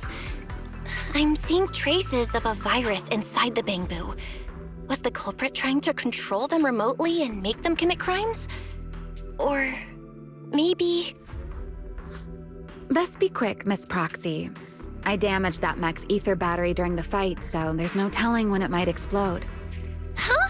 Why didn't you mention that sooner? Wait, what's this? A video? No. It looks like a photo. How is that possible? Why is he here? No, that's not possible. He should have... Serpico? How could Serpico be here? Huh? That image that flashed by just now, what was it? The culprit's face? I feel like I've seen it somewhere before. I'm not sure, but... this mech's data is way too corrupted. Fairy, can you recover that image from earlier? Understood, Master. Locating anomalous image data. Serpico? No, it can't be him. It's just someone who looks like him. I must be seeing things. It's probably because I saw Truvia earlier. That's why Serpico came to mind. I must have mistaken the culprit for him. Yeah, that has to be it. But what if? What if that really is Serpico? You look pale, Miss Proxy. What happened? If we've gathered enough information, let's head back for now. No need to continue analysis here. The culprit is clearly long gone. Miss Proxy? Belle? Are you listening? Oh, I'm fine. Just give me a little bit. I want to confirm something.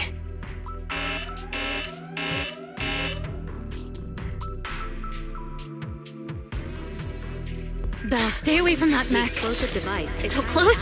Gotta figure this out!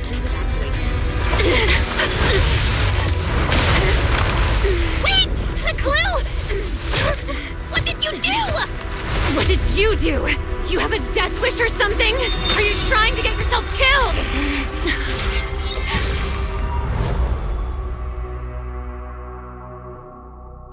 Wait. What is this? These are unfamiliar voices. And visions. They are the ones who once again defeated the enemy and brought new hope to Eridu. Belly, this commendation ceremony has far too many steps. My legs are killing me from standing here. And my back itches. Everyone is watching. Behave. If you're going to be so proper about it, then stop replying. Next, please welcome Colonel Vike and Lieutenant Colonel Dan of the Guard of Staves to the stage for their commendation ceremony. Oh wait, why are you ahead of me, Belly? Shouldn't this be sorted by surname initials? Why are they using given names instead? Because it's sorted by rank. A colonel comes before a lieutenant colonel. That makes sense, doesn't it? These are Remielle's memories? But why am I seeing them? If I'm not mistaken, the person beside her is also one of the first-generation Void Hunters. A colonel of the Guard of Staves, Peliora Vike. Huh? And this one is... That is all I wish to add regarding the experiment. Professor Archie should have already gone over the rest with you. Relax, Sunbringer. It'll be fine. You and RK have already explained the experiment to us nearly 100 times, each in your own way. Then can you repeat it back to me, Remielle? Don't worry, Sunbringer. I've memorized everything for her. I'll be watching over her during the experiment as well. So, there shouldn't be any problems. What do you mean, shouldn't? Belly, you're supposed to say it'll definitely be fine. The Karma Core sealed within the Void Hunter weapon. At the moment, most of our research remains entirely theoretical. As for further resonating with it, Professor Archie's experimental plan remains only theoretically feasible. Peliora, Remielle, before the experiment officially begins, you may still back out at any time. No one will hold it against you. What are you talking about, Sunbringer? Of course someone would hold it against me. If I were to back down out of fear and throw away a chance that might let us conquer the Hollows once and for all, my future self would never forgive me for it. Sealed within a Void Hunter weapon? A Karma Core? What is that? I've never heard of it. Ellie, you've been distracted today. What's on your mind? Nothing in particular. Really? Then does that mean you stepped on my feet 3 times in a row on purpose? Ugh. Come on, don't be so tense. We don't get to dance together every day. Just try to enjoy it, okay? I know what you're thinking, but look at me. I'm not worried at all. Because I know that in tomorrow's experiment, no matter what happens, you'll be right there with me. As you always have. Yeah. Just like always.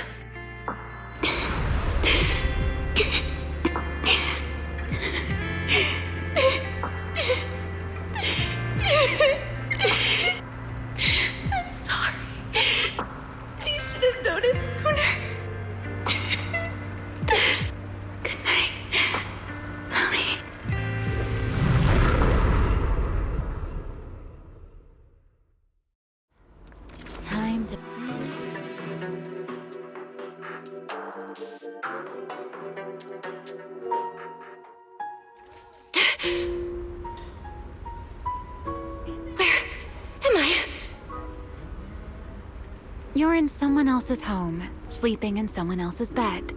Please tell me you don't drool in your sleep. Remielle? Wait, is this the Enna Gang's hideout? Correct. It looks like you're still in good shape. That whole ordeal didn't scramble your brain after all. Tell me, what did you see?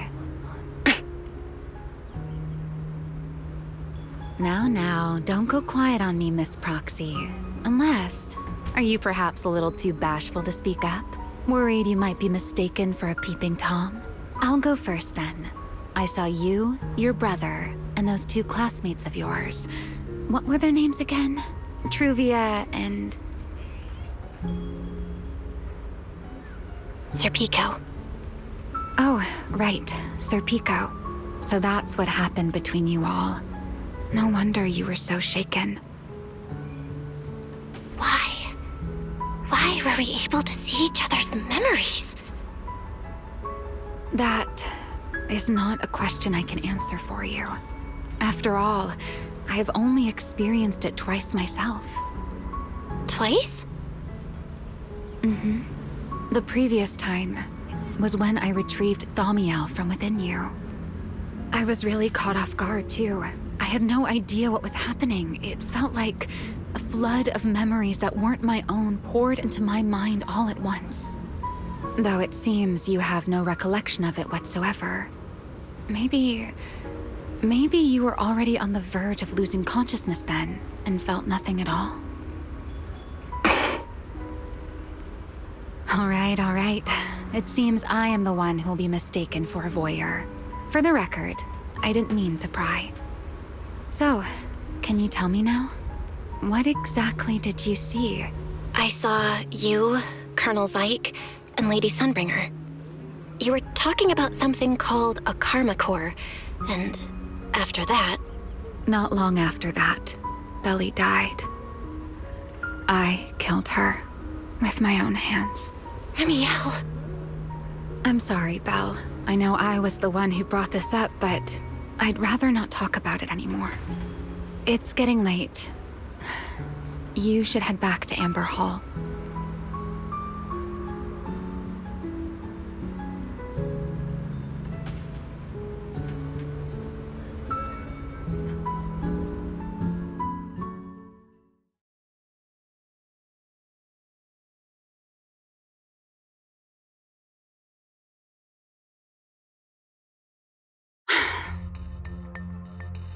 Does everyone in that covenant of yours have this nasty habit of haunting people like restless ghosts?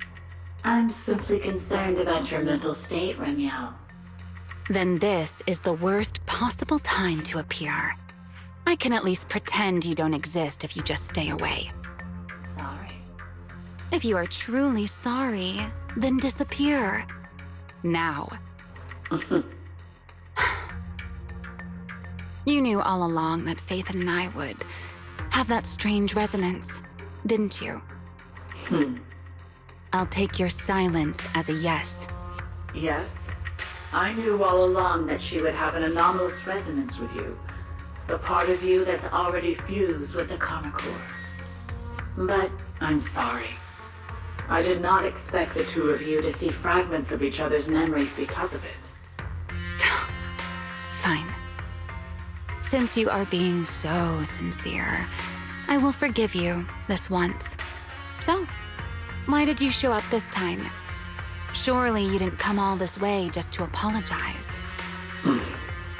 After your previous encounter with Eldrada, I'm sure you've realized what the 3 Sunbringers of Rose Califer truly are.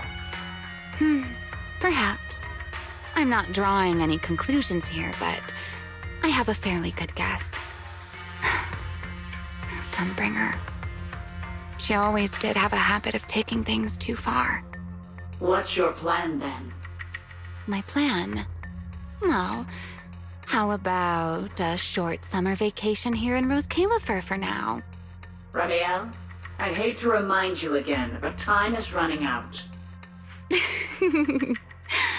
Though, to be honest, I don't think you need to be in such a hurry. I know that storm you foresaw better than you ever will. And I also know when it will arrive. And before it's finally here, let me rest a while longer. In this city in the sky, opportunities like this don't come often, so I just want to take one more good look at the ideal city my old friend poured her life's work into building. And at the final gift she left for this world.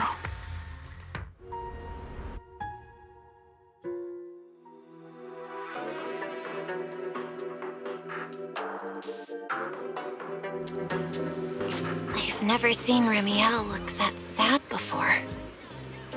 What really happened between Remielle, Colonel Vike, and Lady Sunbringer? Never mind. Now's not the time to get stuck on that. I should head back to Amber Hall and check the data we collected.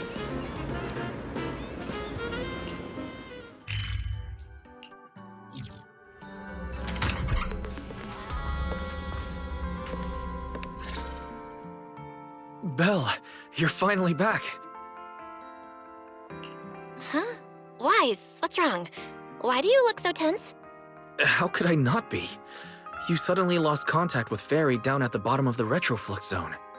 If Remielle hadn't used your phone to let me know you were safe, I was about to grab Billy and Cecilia and go looking for you. Sorry. That was my fault. I should have let you know first. Wait, how did Remielle know my phone password? Did she learn it back then, too? So, what exactly happened after we lost contact with you?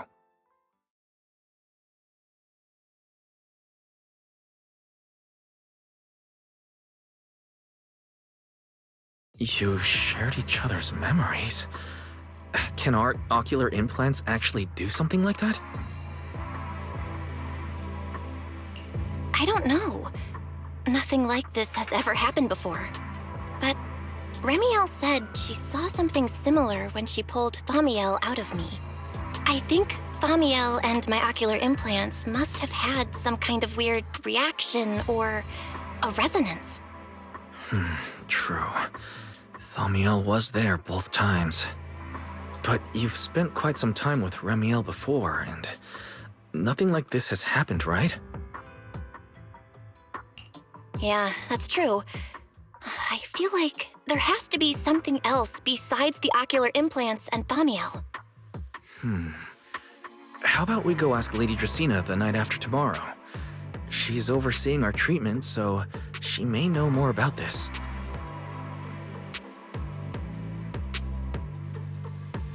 The night after tomorrow? Why then? Lady Dracaene will be hosting a welcome banquet for the guests at the CCD reception hall. We received invitations as well. Lady Dracaene is hosting it herself. Does that mean the CCD's Singularity leakage issue has already been resolved? Most likely. Otherwise, she wouldn't have scheduled it. I heard there's another welcome banquet happening in Virium at the same time. Lady Linvern and the ESD are hosting it for guests who still haven't been cleared to land in Booastrum. When I went out this afternoon, I ran into Valina and Norma. It looked like they were already heading to Virium to make preparations. So there are still guests stuck in Virium. Do you think that person who looked like Sir Pico could really have been... No, Belle. There's no chance it was him. You know he's already... Yeah. It's all right. I understand. Seeing Truvia again was bound to stir up old memories. But that's all in the past now. Sir Pico, Helios Academy. They're gone. Jeez, Wise. How come you look even more upset than I do? Come on, that's enough doom and gloom for one night. Time for bed. We worked way too hard to fix our sleep schedule. Let's not mess it up again. You're one to talk. Get some rest. And no playing phone games under the covers. Got it?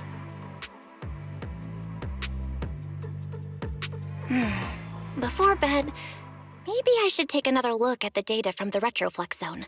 If I'm lucky, I might find something that tells me who the culprit really is.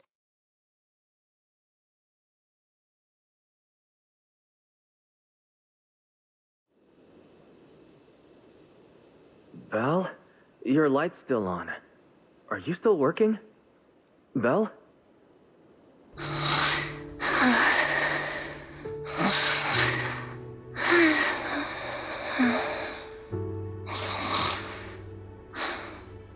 I told her to go to bed early, and yet... What are these papers scattered here? Notice, these are drafts Master used to analyze the culprit's intentions. Additional notice, Master has been asleep for approximately 30 minutes. Deep sleep is highly probable. Suggestion: Second Assistant, please refrain from any action that may wake Master. I know, Fairy. She needs some good rest. I'll handle it from here. That's what the second assistant is for. Negative. Correction.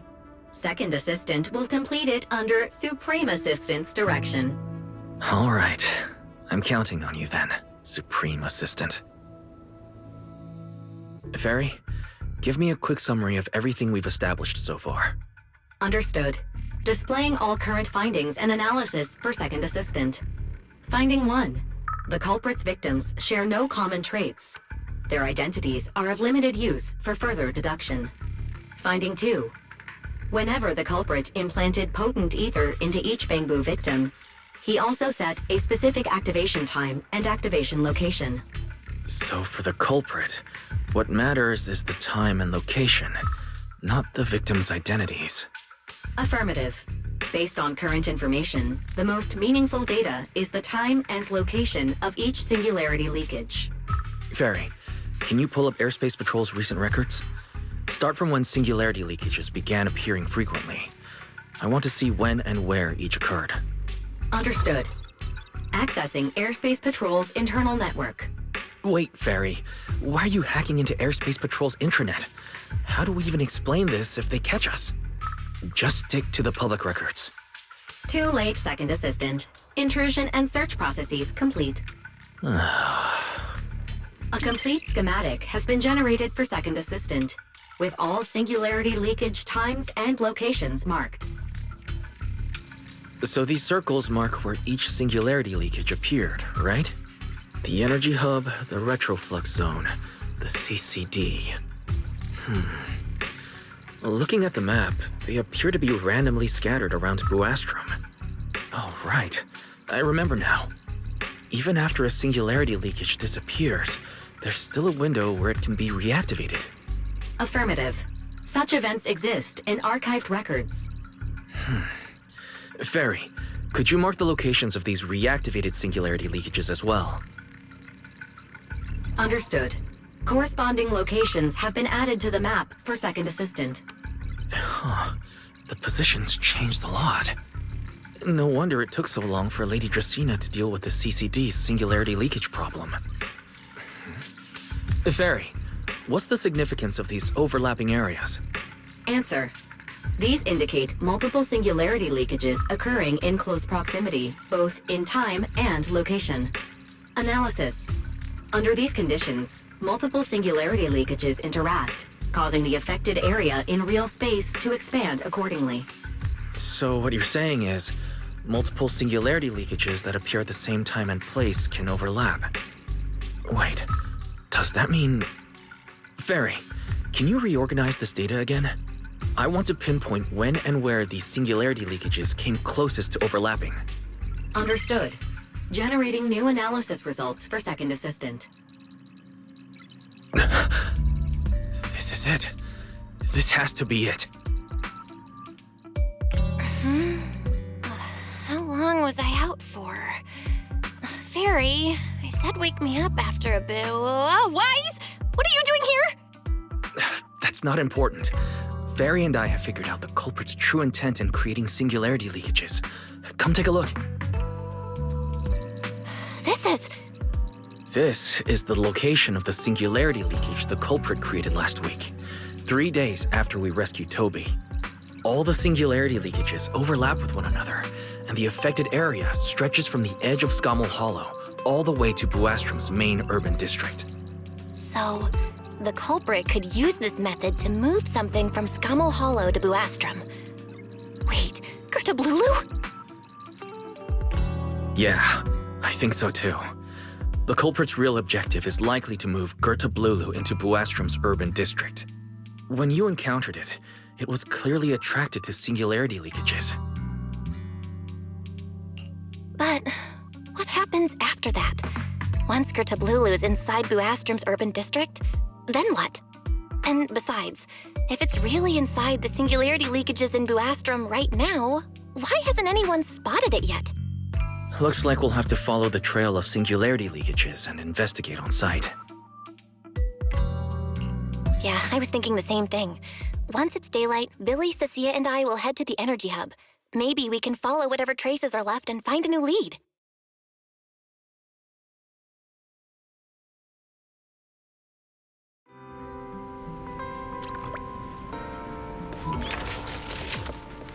I don't think I slept very well. Whatever. I should head downstairs and find Billy and the others first. Mama! Belle! There you are! Wise already told us everything.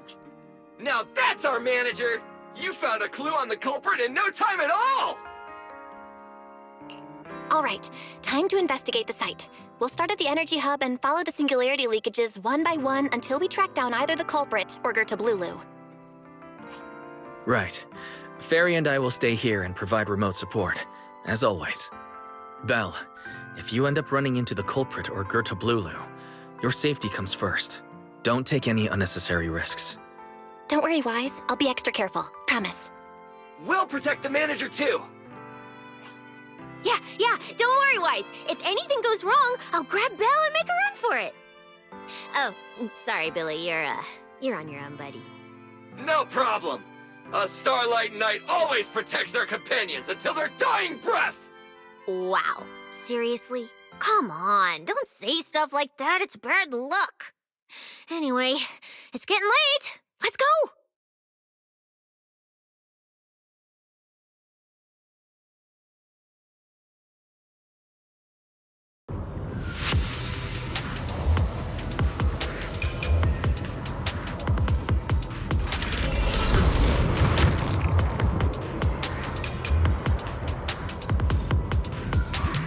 Well, we're here. Stay sharp, and if things go south, just run. Huh? Where are we? Did we end up back in Booastrum? It looks like... an office? This place feels really familiar. Wait, isn't this Lady Dracaene's office? Felina brought me here before. Huh? Lady Dracaene's office? So Girtablullu came all the way here just to walk straight into a trap? But Lady Dracaene never mentioned anything like that. This is so strange. We expected the Singularity leakage trail to lead into Booastrum. But why Lady Dracaene's office of all places? Wait! Footsteps outside! Hide! Now!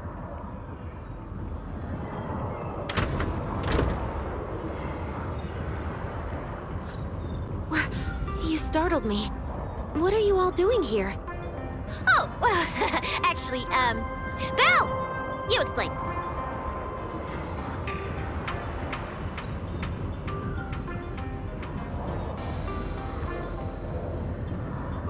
I see. A path formed by Singularity leakages? I really hadn't considered that possibility before. If your speculation is correct, then Girtablullu is most likely hiding among the Singularity leakages in Booastrum right now.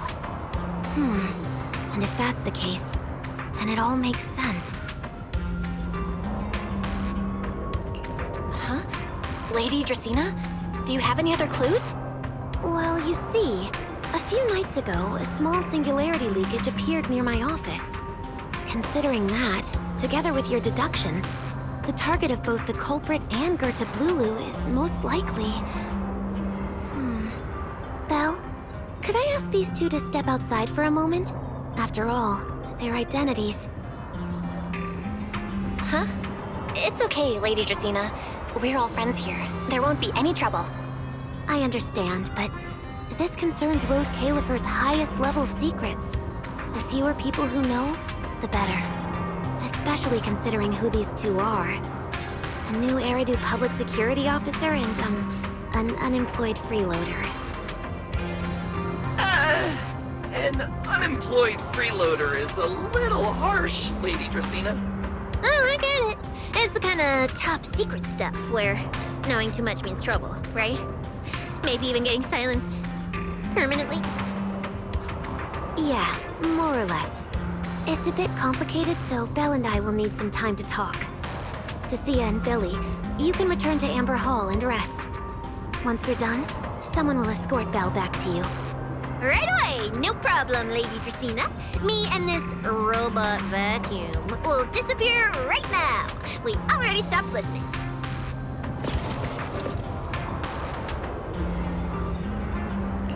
Something feels off somehow. Why am I being treated differently from Cecilia and Billy? Is it something about my identity? Why would Lady Dracaene send them away like that? Should I call Billy and Cecilia back here? What is it, Belle? Something on your mind? It's nothing, Lady Dracaene.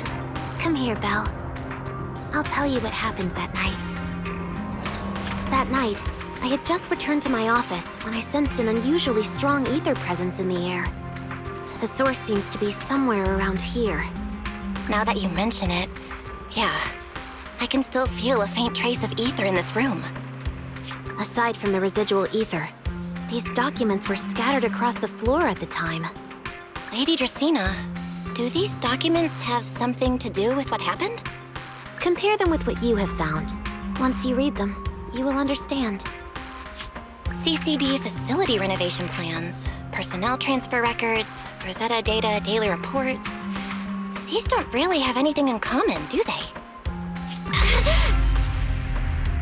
What's going on? My eyes just...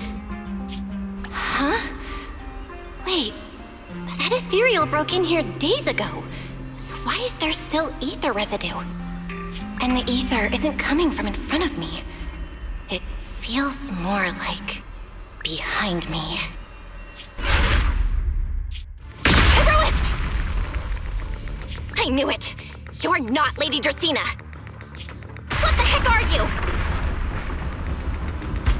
Lady Dracaene, I'm Truvia from High Ambitions Corp. I'm here for our appointment. Truvia, run! Huh?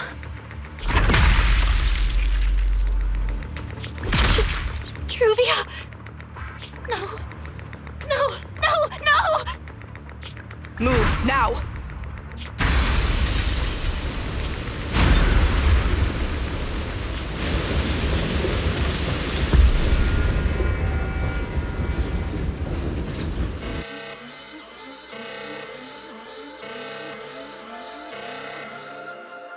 Lady Dracaene, are you unharmed? We received word that something inside the CCD... Is that... Miss Truvia? How did this... Sigrid? Oh, thank goodness, just in time. Hurry, help me stop the bleeding. Yes, Lady Dracaene. This is my fault. I shouldn't have left her here alone with Belle. Belle? Lady Dracaene, forgive my boldness, but do you mean... Miss Belle gravely wounded Miss Truvia? Yes, that's what happened. What I mean is, I never realized there was such a deep animosity between Belle and Truvia. But I believe Belle must have acted on impulse. She would never do this otherwise.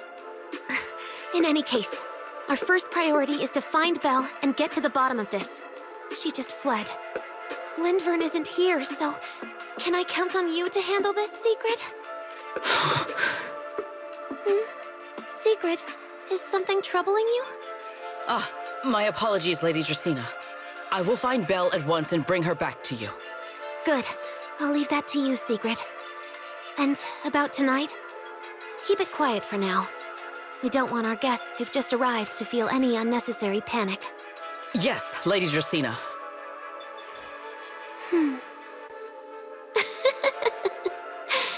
Go, Sigrid. Go fulfill your duty. Find her, arrest her, and then bring her back to me.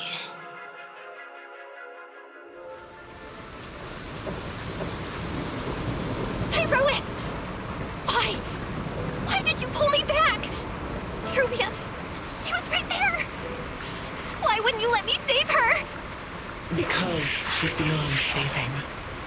Huh? Her wounds were clearly fatal. There was no way to save her. And that thing that appeared like Sunbringer, we cannot face it on our own. But aren't you powerful, Pyrois? You're supposed to be powerful, Pyrois! So why didn't you use that power to save her? Are you sure? Do you really want to see the rest of Rose Califer buried alongside your old classmate? Acting on impulse won't save her, and it won't help you either. Take some time to clear your head in the rain before that thing finds you. And then go do what only you can do. What you have to do. Something only I can do. But right now, I can't do anything.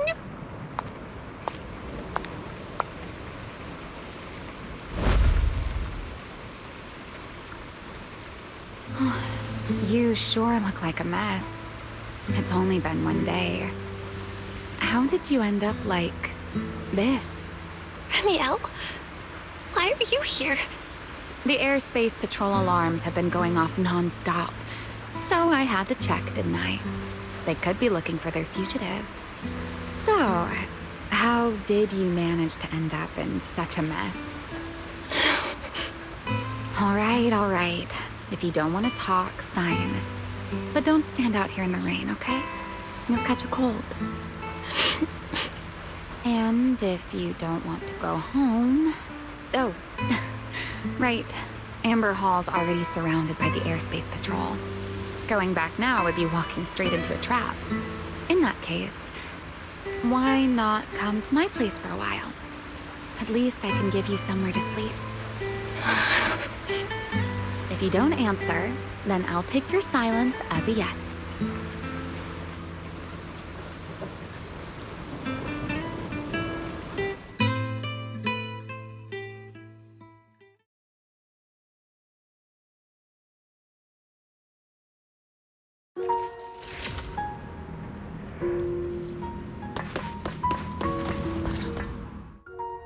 Here's a towel.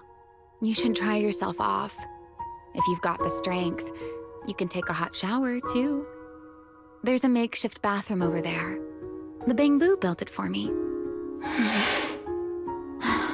Okay, fine. If you don't want to move, I'll dry you off myself. Why? Why did you bring me here? Hey, shouldn't you thank me first, Miss Soaked to the Bone? Thanks, Remielle. Since when did you become so obedient? That isn't like you at all. If you really want to show your thanks, here, it's your turn.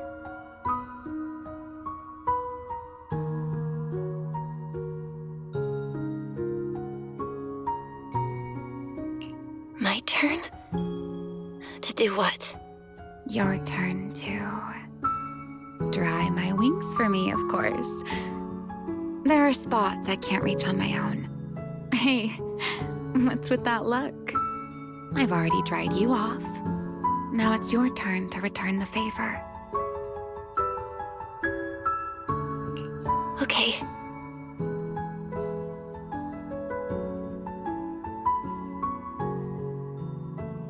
You know, Belle, I've never liked rainy days.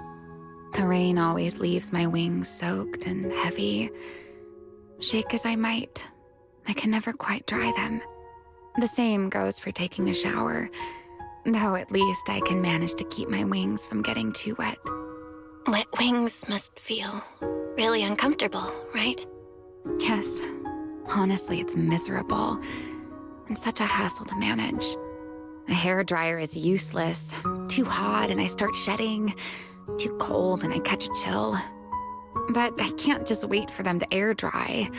It takes forever, and I'm way too impatient for that. Besides, it leaves this strange smell that I can never wash out. So, the best solution is a slow towel dry like this. But with wings this large, there are always spots I can't reach. Before, if I got caught in the rain, I'd sneak onto Belly's bed and roll around, drying my wings on her sheets. Huh? Wait, hold up. How on earth could you just barge into someone else's bed? Wouldn't she be furious? It was fine as long as I didn't get caught. Though, of course, whenever Belly did notice me, she was absolutely furious. And no matter how angry she was, in the end, she'd always do just what you're doing now. Slowly drying the spots that were still damp. Belle, do you know what New Eridu's records say about what became of Belly and me? I remember something about an operation called the Day of Silence. You and Colonel Vike were involved in an accident, and then both died in the line of duty. Yes, died in the line of duty. Such a noble, dignified phrase. Though, in a sense, it isn't entirely wrong. After all, for us Void Hunters, our first and only duty was to suppress the Karma Core inside our weapons. The Karma Core? Inside the Void Hunter's weapons? That's right. Remember the Enchainer I mentioned before? What truly sets them apart from ordinary ethereals is a special core known as a Karma Core, found only within an Enchainer. According to RK, a Karma Core differs from an ordinary ether core. It doesn't form naturally. It is something made directly by the Creator. The Creator made the Karma Cores, a power capable of rewriting the laws within Hollows, and used them as the cores to create the Enchainers of the Great Hollows. That's the gist of it, at least. Back then, after a long and bitter struggle, we finally were able to bring down one of the Enchainers.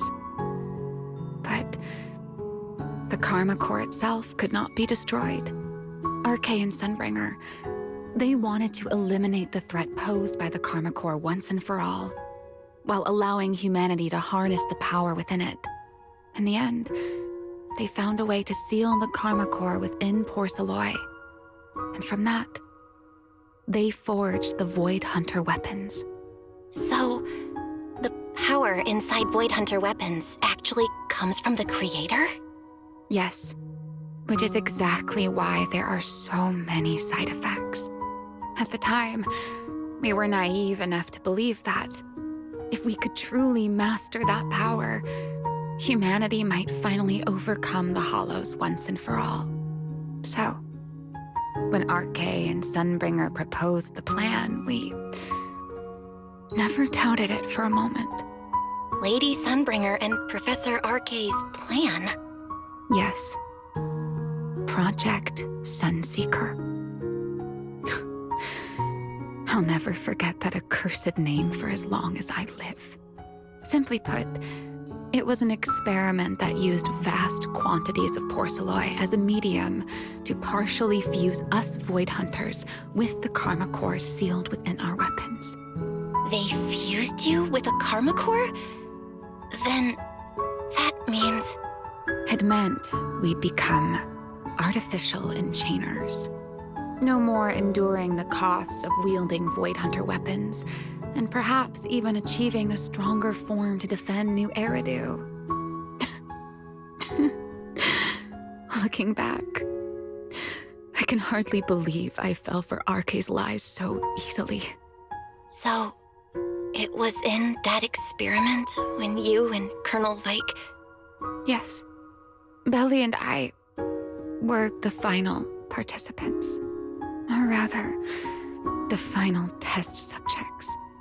Looking back, I wonder if Belly already knew the truth behind RK and Sunbringer's plan. Otherwise, she probably wouldn't have insisted on coming along. She's never been one to enjoy the spotlight. If only I'd realized what she was thinking sooner. Remielle. RK was extremely meticulous, always laying out careful, detailed plans. So, I can't say if the Karma Core losing control during the experiment was truly an accident, or if it was his cleverly disguised plan all along. But whatever the truth, it ended with the Karma Core spiraling out of control and Belly becoming a new enchainer. As for me, I partially fused with the Karma Core inside Remielle, becoming what I am now. A monster. Half human, half enchainer. Maybe, deep down, I'm just not ready to give up my life so easily.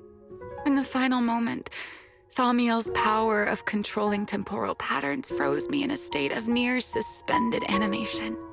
I didn't fully awaken from the sealed Persena's hollow until about a year ago. The power of temporal patterns? Right. Remember my feathers? The ones that can pin you in place? That's an example. The Karma Core sealed within Remielle holds the power to halt the flow of time. And because I partially fused with the Karma Core, even without Remielle, I can replicate a similar effect on a smaller scale. But that little bit of power isn't nearly enough to take on those 3 Sunbringers. That's why I had to reclaim Remielle. Even if it accelerates my path to becoming an enchainer, I still have to.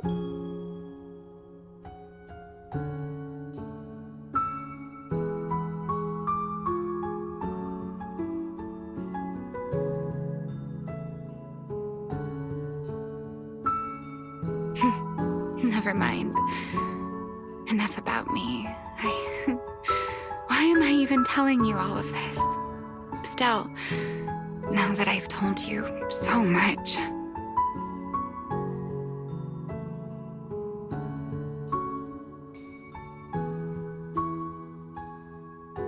It's your turn. Huh? My turn again? Wait, to do what? To tell me your story, of course. Let's call it another round of our little Q&A game.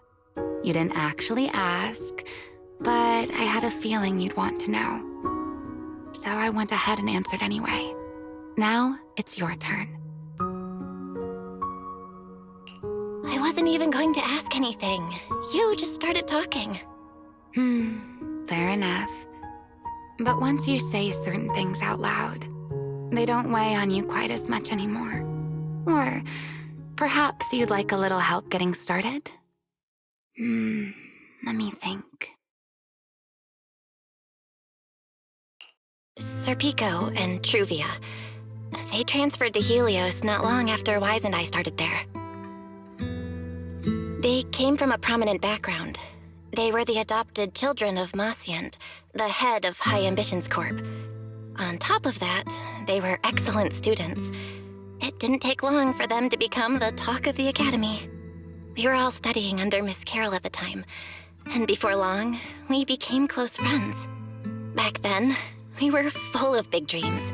We wanted to fully understand the Hollows, maybe even conquer all 6 Great Hollows, or as our teachers like to put it, seize the sun called Helios.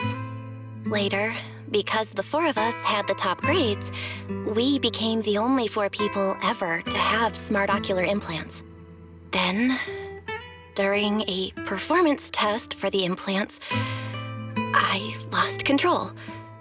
Serpico, he died because of me. When I finally woke up in the hospital, I learned that Truvia had been taken away by people from High Ambitions the day after the incident. The next time I saw her was during the fall of the old capital.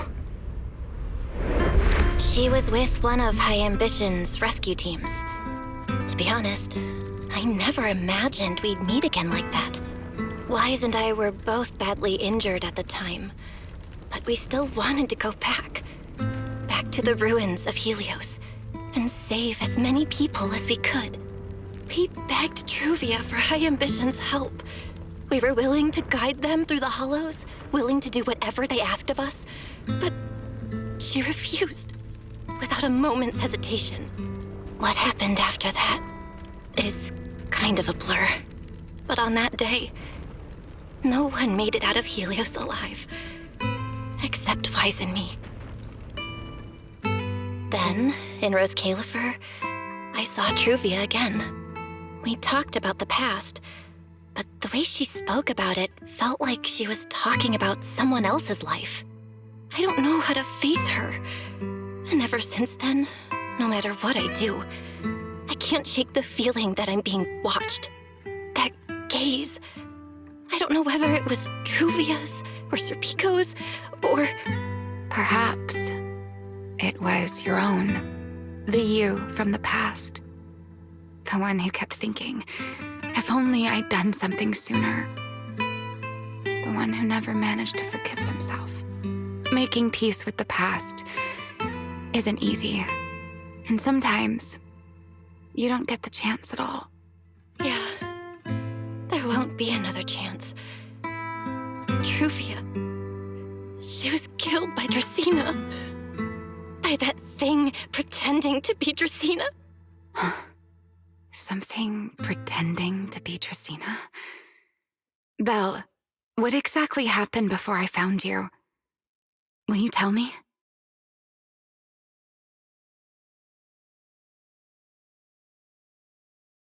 I see. So that means Dracaene, the youngest of the Sunbringers, had already... No. Judging from the timeline and the outcome, perhaps not yet.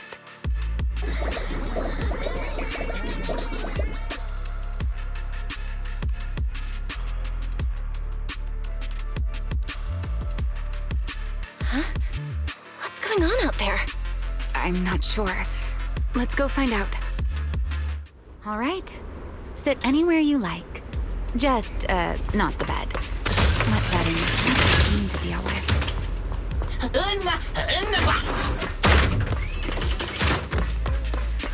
Forgive me, but I cannot obey. Is that Sigrid?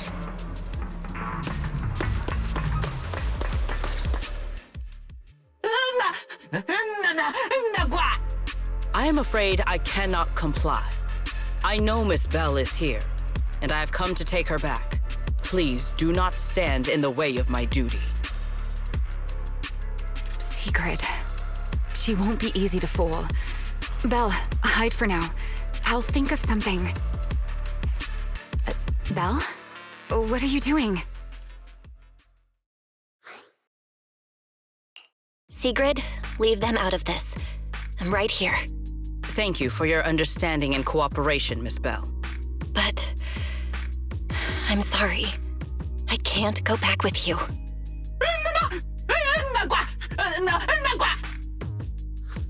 Well, since Belle has already stepped out into the open, I suppose there's little point in my remaining hidden. This would be our first proper face-to-face meeting, would it not, Deputy Director of Airspace Patrol? Remielle. Now that is an unexpected development. Miss Belle, Lady Dracaene has ordered a search for you.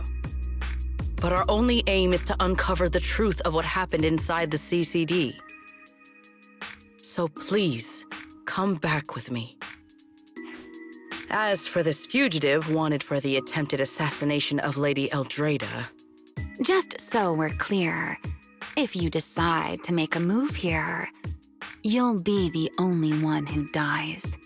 How can you be so sure before you actually try? I don't mind getting my hands dirty. I am a fugitive after all. Hardly a saint to begin with. But are you really willing to die like this? As a puppet controlled by that monster without ever learning the truth? Then speak plainly. I have no patience for riddles. Very well. You really do take all the fun out of it, don't you? Then I'll tell you outright. The Sunbringer inside the CCD. was Girtablullu in disguise. What did you say? Huh? I expected that reaction from Sigrid, but you too, Belle? I thought you'd figured it out already. How did you even come to that conclusion? I know it definitely wasn't Lady Dracaene, but Girtablullu? There's no way. That is quite a story you've come up with, Remielle. Oh? I was expecting something more along the lines of, "How dare you slander Lady Dracaene?" followed by you charging straight at me with your spear. I was quite prepared for that. Or could it be you've suspected all along that the Sunbringer at the CCD might not be the real one? What makes you so certain that it was Girtablullu? Intuition, perhaps. Of course, there was also my trust in Belle, and a little reasoning. According to Belle's account, they followed the trail of Singularity leakage through the energy hub, yet somehow ended up in Dracaene's office. Then the false Dracaene showed up, sent Billy and Cecilia away, began mutating into an ethereal, and attempted to silence Belle for good. That's when Truvia arrived. She saw through the imposter's disguise too, and became her first target. After that, Sigrid, Dracaene ordered you to bring Belle back to the CCD and uncover the truth. Have I got that right? Yeah. Sigrid, I know it's hard to believe, but that's what I saw with my own eyes. I did receive orders from Lady Dracaene. But what does that prove? Let's put it this way, Sigrid. Before you arrived, based solely on Belle's description, I assumed Lady Dracaene's karma core had gone out of control and turned her into an enchainer. But from what we've seen before, if that were the case, there is no way she could have retained her human consciousness, much less continued issuing orders to you. With that possibility ruled out, and considering Belle's discovery of the Singularity leakages, along with the recent appearance of multiple enchainer larvae, it is entirely possible that either Girtablullu or Bashmu entered the CCD through the Singularity leakage, and, through the karma core, became partially fused with Dracaene. How could that even be possible? It seems you have at least a basic understanding of enchainers and karma cores. Good. That saves me a fair bit of explanation. I can't say how Sunbringer managed it, but the most likely explanation is that she divided her karma core into 3 parts and entrusted them to the 3 ladies we see today. That would also explain why Girtablullu and Bashmu appeared at roughly the same time. Then again, there may be a 3rd enchainer larva out there that we simply haven't discovered yet. As for why I don't think it was Bashmu, well, that's the easy part. Bashmu is enormous. Had it appeared in Booastrum, it couldn't possibly have gone unnoticed. So, either it was Girtablullu or a 3rd enchainer larva we haven't discovered yet. It attacked Lady Dracaene, and it succeeded. Just not completely. Otherwise, there would have been no reason to keep impersonating her. If I had to compare it to something, it would be like, 2 people fighting over the same controller.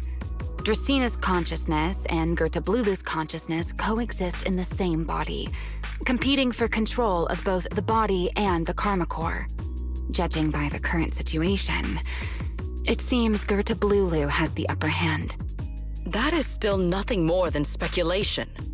And if Miss Belle deceived you, then none of your conclusions would hold. It's true. I have no way of proving that I wasn't lying. It's all right, Belle. I believe you, and I believe everything you've told me. Remember the rules of our little Q&A game.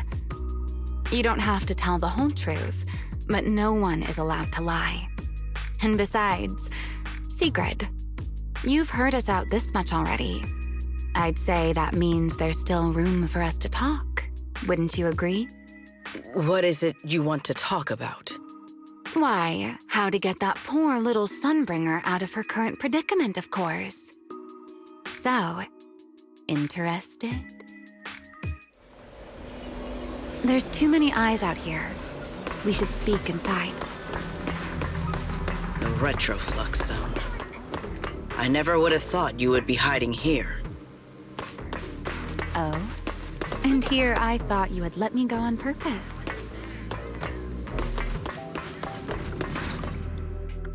I never expected the Airspace Patrol surveillance network to have such a glaring blind spot.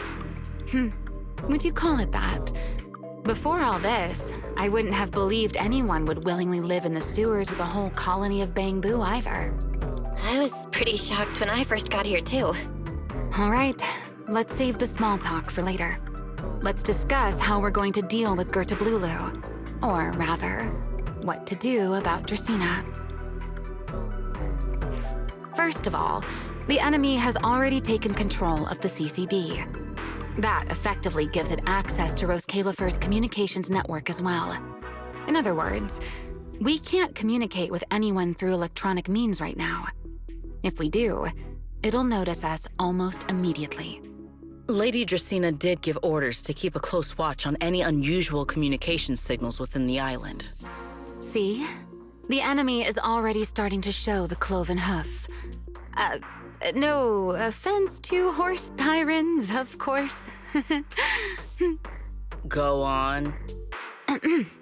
Dealing with it wouldn't actually be difficult.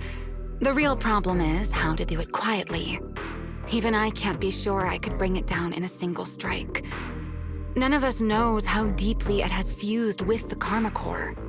If we act rashly, worst case, everyone in Rosetta ends up witnessing Lady Dracaene turn into an ethereal. And by then, even if we manage to save Dracaene, to Rosetta, all we've really done is save a monster that could turn into an ethereal at any moment. I never thought you cared about Rosetta's order and stability. Why wouldn't I? This is the utopia my friend built with her own hands. Remielle's right. We need a way to keep the imposter contained without drawing any attention. Sneaking back into the CCD again probably won't work. Even if Sigrid helped us and cleared out all the guards, the imposter would catch on the moment she did anything out of the ordinary. Unless we could somehow lure the imposter out of the CCD and into somewhere isolated. Somewhere no one would notice. Wait. Remielle, Sigrid, I've got it! A way to deal with that imposter without anyone ever finding out. Oh? Please, go on. Tomorrow evening, the CCD will be holding a welcoming banquet for the island's guests in its reception hall. It's supposed to be hosted by Lady Dracaene herself, which means she's definitely going to be there. That does sound promising. We could go in as guests instead of forcing our way into the CCD. That would save us a great deal of trouble. But, Miss Bell, with so many guests around, how do you plan to stay unnoticed? What if a singularity leakage appeared just as the imposter made its appearance? Or maybe a passage formed from multiple singularity leakages? If that's how it got into Booastrum, then we could use the same trick to send it back. And if there just happened to be no airspace patrol soldiers patrolling the hollow at the time, then nobody would notice, right? I am starting to lose track of what you mean, Miss Bell. How are you going to make a singularity leakage appear in the CCD reception hall at that exact time? Yesterday, Remielle and I found the culprit's crime scene at the bottom of the Retroflux zone. We also figured out how those singularity leakages are being created. I think I can make something similar. If we keep it under control, nobody at the banquet will be in any danger. Fighting fire with fire, are we? Yeah, as long as we have stable hollow observation data to run the calculations. Oh, wait, no. I don't have the HDD with me, and I can't reach Wise or Fairy either. So how am I supposed to get stable hollow observation data? Uh-oh. That look on your face tells me something's wrong, Belle. If you are concerned about obtaining stable holo observation data, while I am not an expert in that field, I should still be able to offer some assistance. There is a derelict area known as Rosewick within the Scommel Hollow. During patrols, we discovered equipment there that is similar to what the CCD uses to process Rosetta data. However, due to their excessive size, they were left abandoned on site and never retrieved. If that equipment still works, then that might just do it.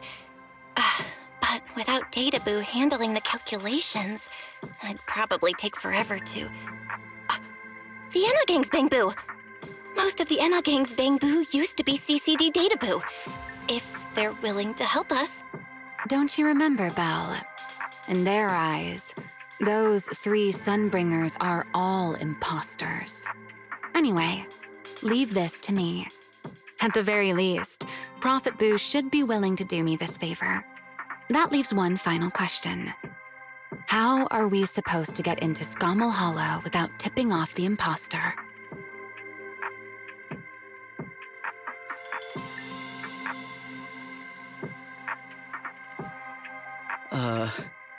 Why are you both suddenly looking at me like that? Oh, nothing. I simply thought a certain Airspace Patrol Deputy Director might be able to get us into Scommel Hollow. At first light tomorrow, I will return here and find a way to get you to Rosewick. I can also pretend I never saw you tonight. That is all the assistance I can offer. And if I discover that everything you have told me is false, I will personally answer for tonight's decision, whatever the cost.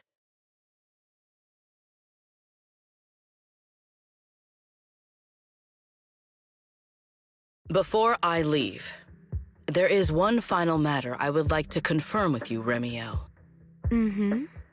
You once attempted to assassinate Lady Eldrada. Why, then, are you going to such lengths to save Lady Dracaene? Because none of them are the Sunbringer I'm looking for. To me, they're no different from this city in the sky. They're all gifts Sunbringer left behind for the world.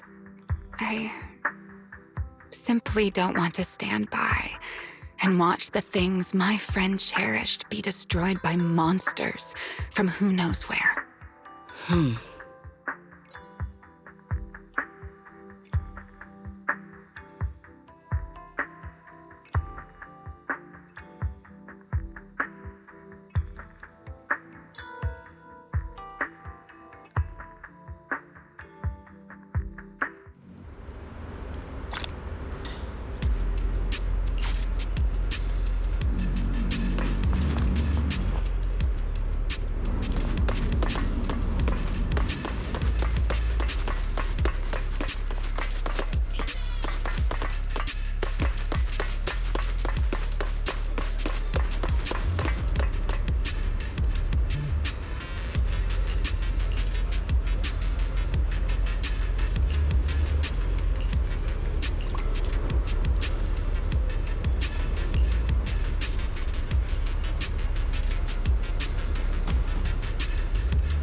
like way too much happened today. My brain can barely keep up. There's no way I'm making it back to Amber Hall. I guess I'll just have to stay here for the night. I hope Wise and the others won't worry. No, they definitely will.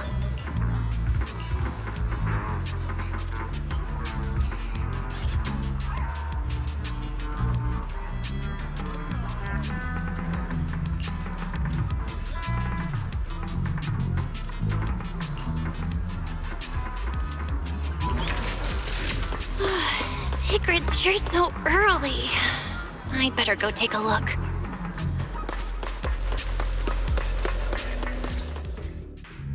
Good morning. I have secured a carriage for the Rosewick area. As promised, I will escort you there. How do you intend to get us there? Surely not under the pretense of transporting newly captured fugitives. Of course not. I brought this. That pause was too suspicious. She must have actually considered taking us there as prisoners. So, what's inside? Costumes and props. They should allow you to accompany me openly into Scommel Hollow. I see. Airspace patrol uniforms. Not a bad idea. Right. If we're disguised as airspace patrol soldiers accompanying you in the Hollow, this could work. Thanks, Sigrid. Yes. That is the plan. In any case, please hurry and change. Time is short. We must depart as soon as possible.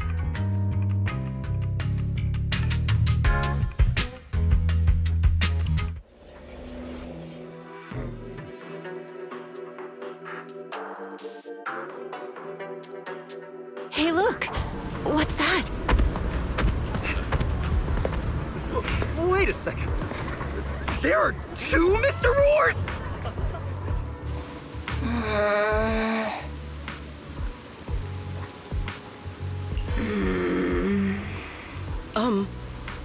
Is something the matter? Why have you fallen silent? Is the size incorrect? It's, not just the size. Though the size is certainly part of the problem. Sigrid, are you serious? You expect this to fool the airspace patrol soldiers? Yes. I believe it should serve well enough. No. No. There's no serving here. The Deputy Director of the Airspace Patrol traveling with Mr. Rawrs. To Mr. Rawrs, no less. Is there anything in Rosetta more suspicious than that?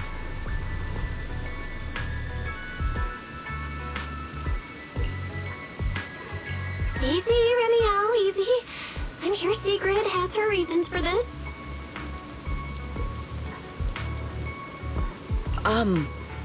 In truth, it was already rather late by the time I returned yesterday, and I had no time to prepare. As luck would have it, one of our squad members found a Mr. Rawrs mascot suit near Beckford Street during yesterday's routine patrol, so I brought it with me.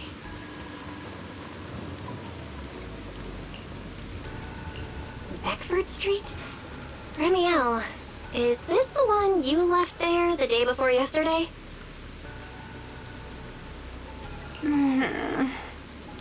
Oh? So you are fond of Mr. Rawrs too, Remielle?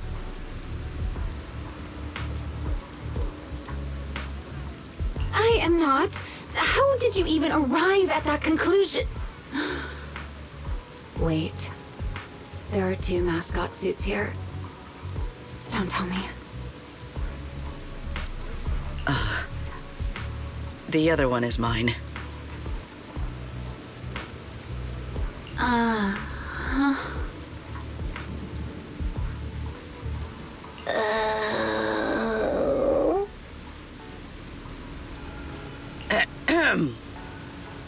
In any case, Once we enter the outpost, I ask that you both cooperate and play your parts as Mr. Rawrs properly. Do not do anything that would reveal your identities. Okay, Deputy Director Sigrid. From now on, we're the Roar Twins! Rawr! You seem rather pleased with yourself. Stay in character, Remielle. Every sentence Mr. Rawrs says must end with "Rawr!" Understood, Deputy Director Sigrid. Rawr! Very well. Since you are both prepared, let us move out.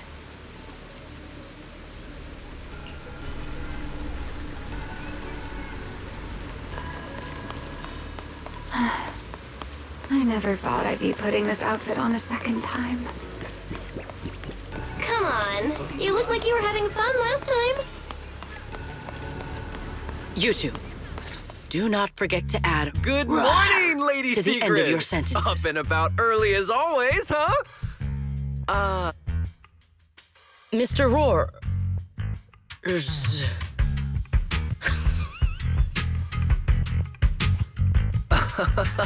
I know it's Mr. Rawrs, but, why plural? Obviously, Mr. Rawrs has a twin. Huh. Since when did that become part of his backstory? I've never heard of that before. Did you really think Rose Califer's massive pancake demand could be handled by a single Mr. Rawrs? Mr. Rawrs, please tell my subordinate the truth.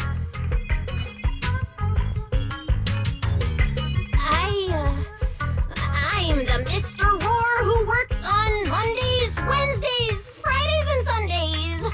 Rawr! I'm the Mr. Rawrs for the Tuesday, Thursday, and Saturday shifts. Rawr! That signature catchphrase. Yeah, that's definitely Mr. Rawrs. Wait, no, that's not the point here. Lady Sigrid, why have you brought Mr. Rawrs out here?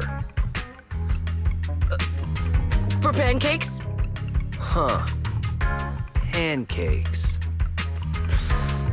Is that some kind of mission code name? Oh no, he's definitely suspicious. And why pancakes? Who would bring Mr. Rawrs into the Hollow just for pancakes? I can't believe I actually went along with this absurd disguise plan. I get it now, Lady Sigrid! Huh?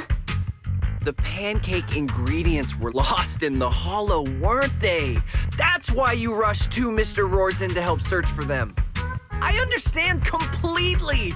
Rose Califer needs pancakes just as much as Airspace Patrol needs you and Lady Linvern! What is this guy even talking about? How did he get from pancakes to that? Affirmative. That is correct. No. That is definitely not what you meant. That pause was way too obvious. Oh, I understand everything now! Lady Sigrid, please, wait a moment. I'll let you and the two Mr. Rawrs through right away! I don't want to think about how any of this makes sense anymore. Rawr! Same here. My head hurts so much it feels like my brain is trying to grow back. Rawr! The route is ready.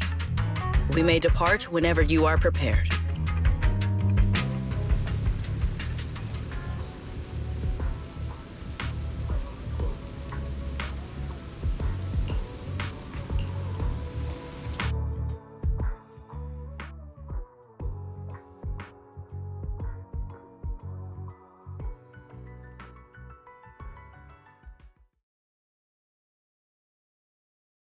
All right.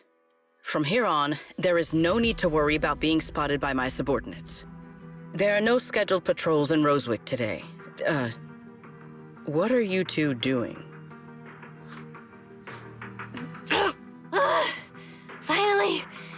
Finally got this headpiece off. Oh, I was about to suffocate in there. See?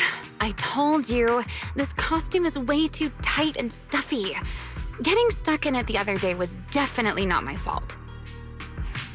Oh. It's not very polite to stare, Miss Deputy Director. Or is there something on my face? No, nothing like that. I merely thought you seemed somewhat more lively than I had expected. You're quite different from the Remielle described in the records of the first-generation Void Hunters. Let me guess. In those records, we all come across as rather stern and proper, don't we?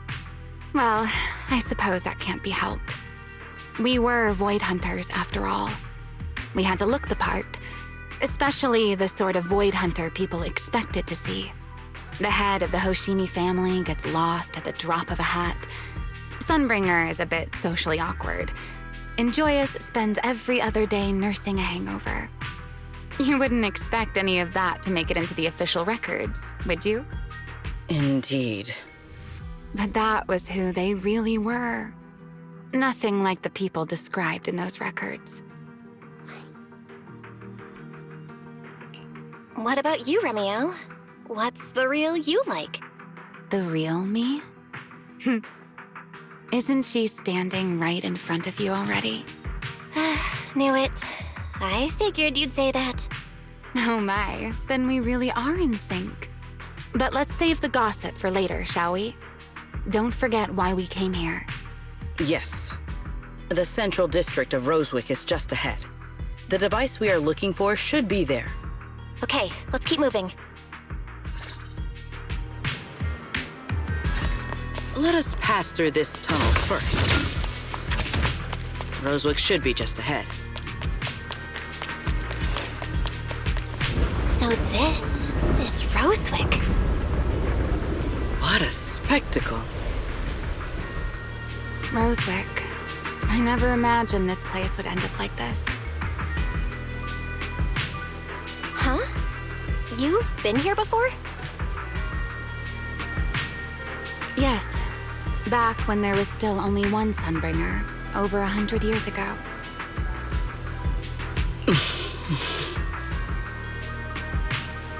That enormous building in the distance is called Meridian Hall. It was once a research facility personally overseen by Sunbringer. And the main focus of that research was to work with Joyous and the others to verify whether the Rosetta data computational model was viable. But as for how this place ended up in the Hollow, that I don't know.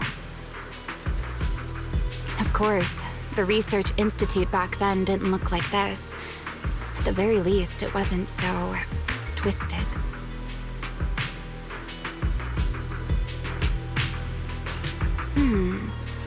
It should be fine. Many of the facilities inside Meridian Hall were made of porcelain, so they should be pretty ether-resistant. As for the spatial structure, we'll have to rely on the back door that Sunbringer left behind.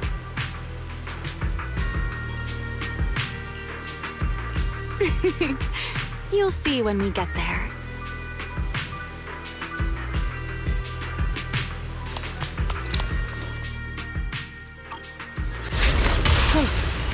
Miss Bell, did you ride along the tracks like this last time as well? Oh. Sorry, Sigrid. Yeah, What is that glowing over there?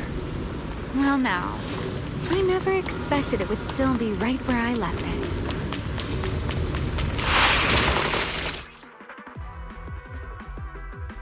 Looks like the nearby ethereals spotted us. They are starting to gather. Call me anytime you need my help. There is no need. This is barely even a warning.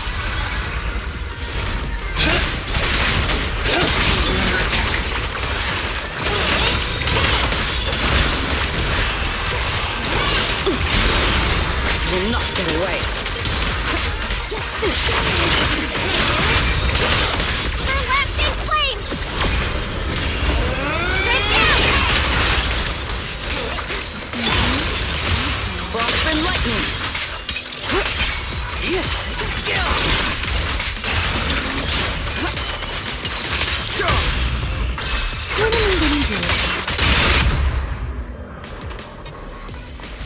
dealt with, for now. This object bears a strong resemblance to certain devices within the CCD. Yes, both are Sunbringer's creations after all. I'm surprised this key hasn't been affected by the spatial distortions. It remains intact. Guess we're pretty lucky. It's the key to Meridian Hall, the back door that Sunbringer left. This is a key, you say? But where is the door? For that, I'm afraid you'll have to ask Sunbringer herself.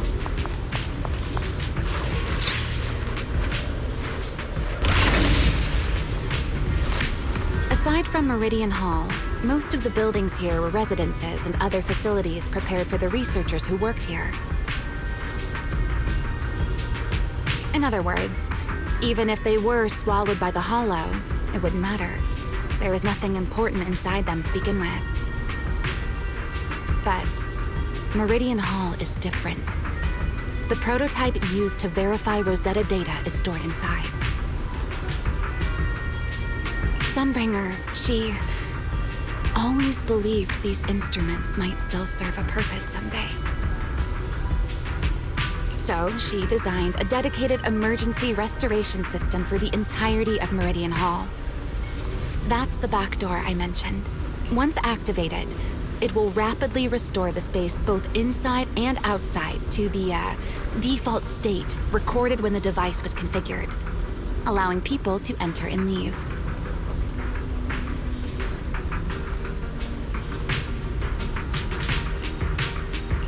Hold your horses there, my impatient friend.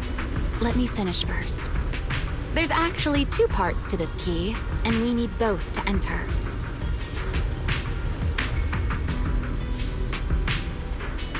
Back then, Sunbringer gave each of us Void Hunters a copy of the key, just in case the unexpected happened.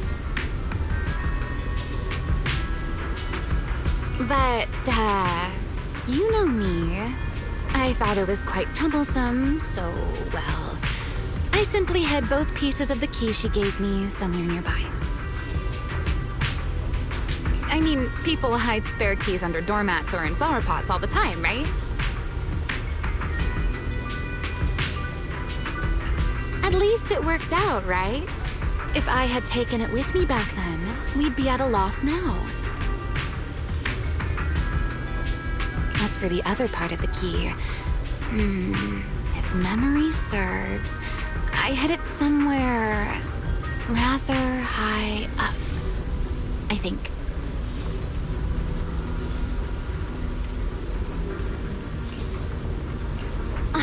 It was over 100 years ago. Surely it's natural for me to have forgotten.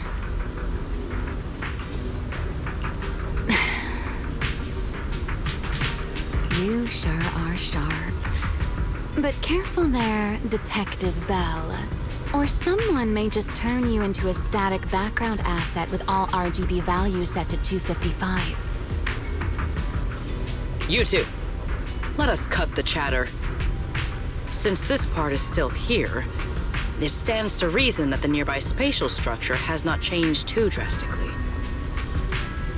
Let us check the high ground nearby first. Perhaps we will find other clues. Okay, but before that, let's put this part of the key into the device.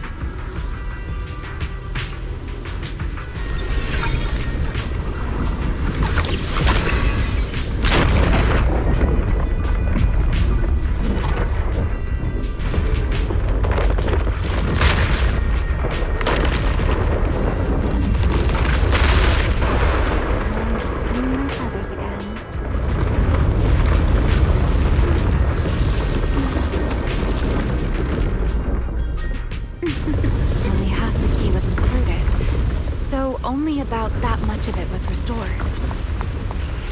This way. It seems there is a path leading higher up. Yeah, let's go check it out.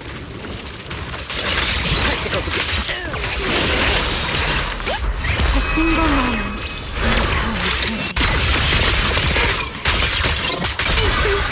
Draw your weapon!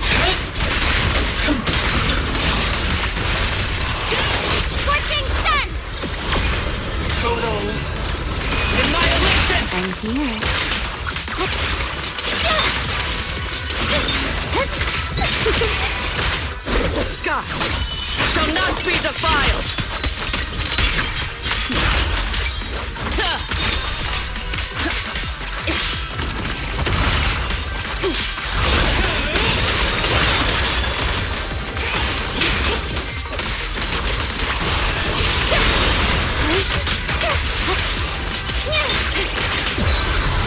I can hear you.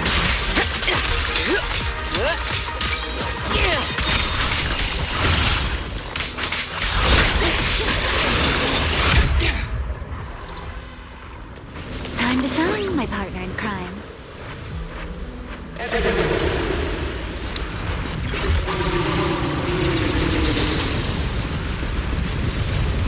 What was that sound? Enemies? That's Sunbringer. Sunbringer? But how? It's not so unusual. Hollows are full of echoes of the past. Let's take a look around here. There it is. The other half of the key is over there.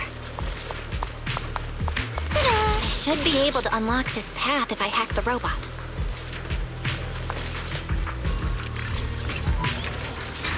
I did not realize you were capable of such things. That's no big deal. I've even handled things on the island that...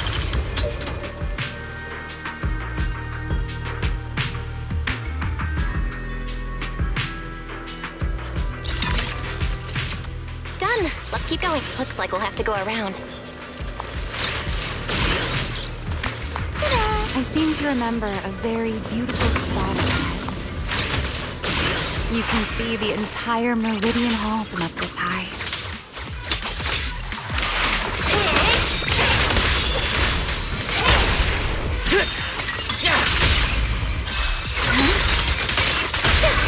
Now!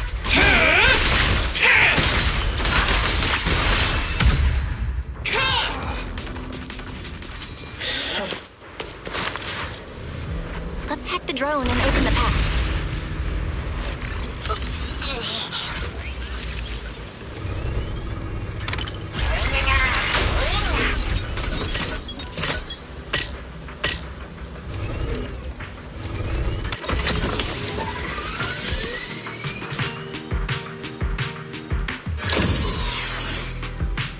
Good. We're almost there. That's quite an emotion.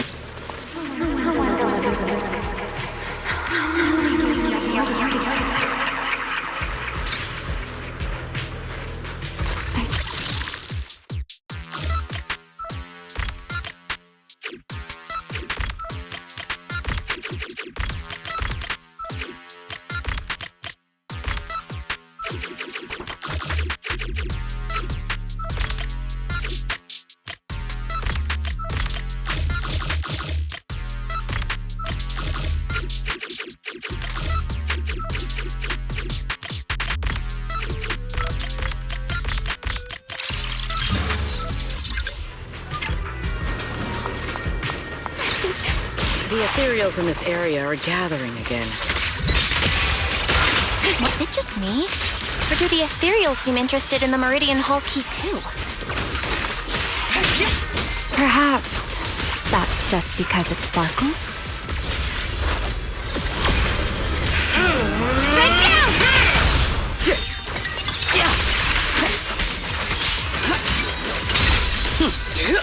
Break through their ranks. Shiver! Free!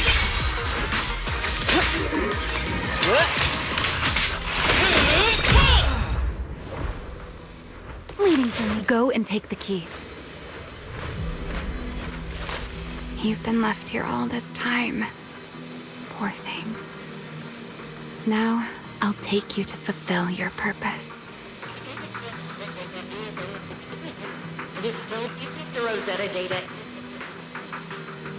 The beginning of a miracle. Celebrate. I know. A moment like this does call for celebration. Just as it did back then. Remielle, that voice. Is that... Yes. That's Belly.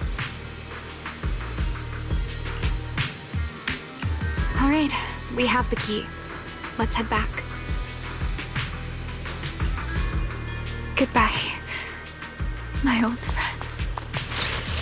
We go.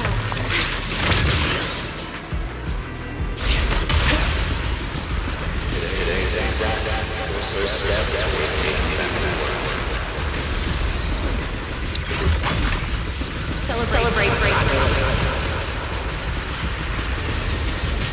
The echoes in the hollow.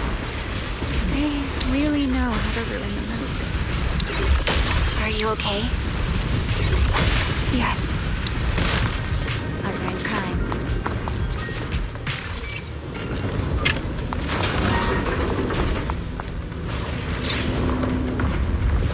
Ta-da! Ready to speed things up?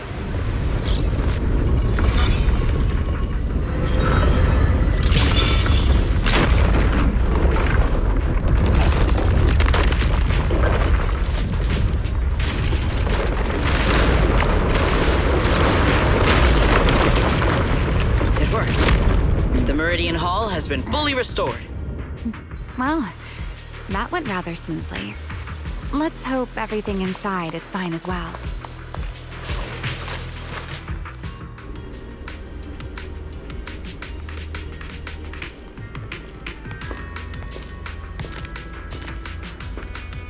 The space here is still shifting. The entire building should have returned to its original state by now, should it not? Yeah, perhaps there's a delay. The device is over 100 years old after all. A little instability is to be expected, I suppose.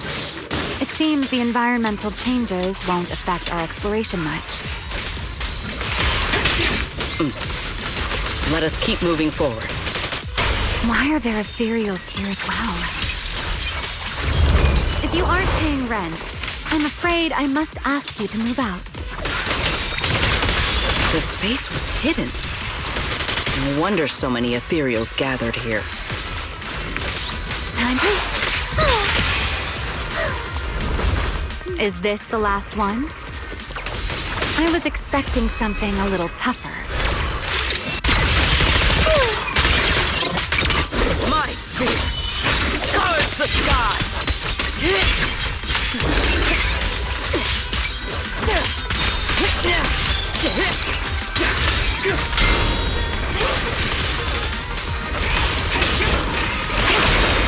So predictable. We're left in flames! Total annihilation!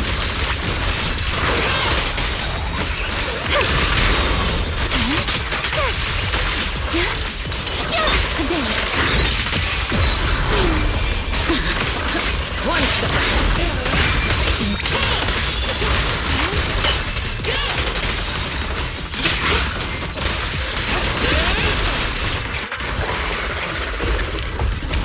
There it is, the device we're after.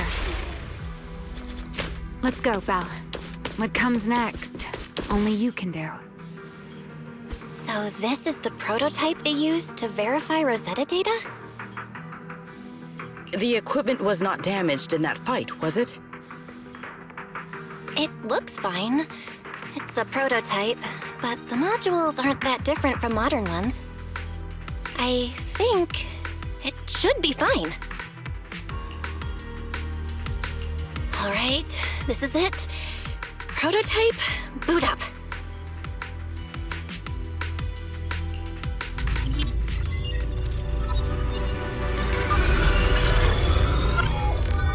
We did it!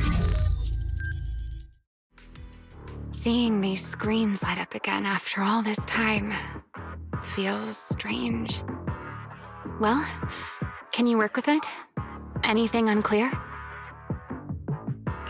Nope, it's running smoothly. Almost too smoothly? This system feels a lot like the HDD. Next, I'll connect to Prophet Boo. He'll act as our relay node and mask our Rosetta data request as normal traffic. Just to be safe, we'll only pull the minimum data from the CCD and process everything else locally. I only had time to install the essentials on Prophet Boo, and we still need bandwidth for the Rosetta data transfer, so the connection might be a little rough.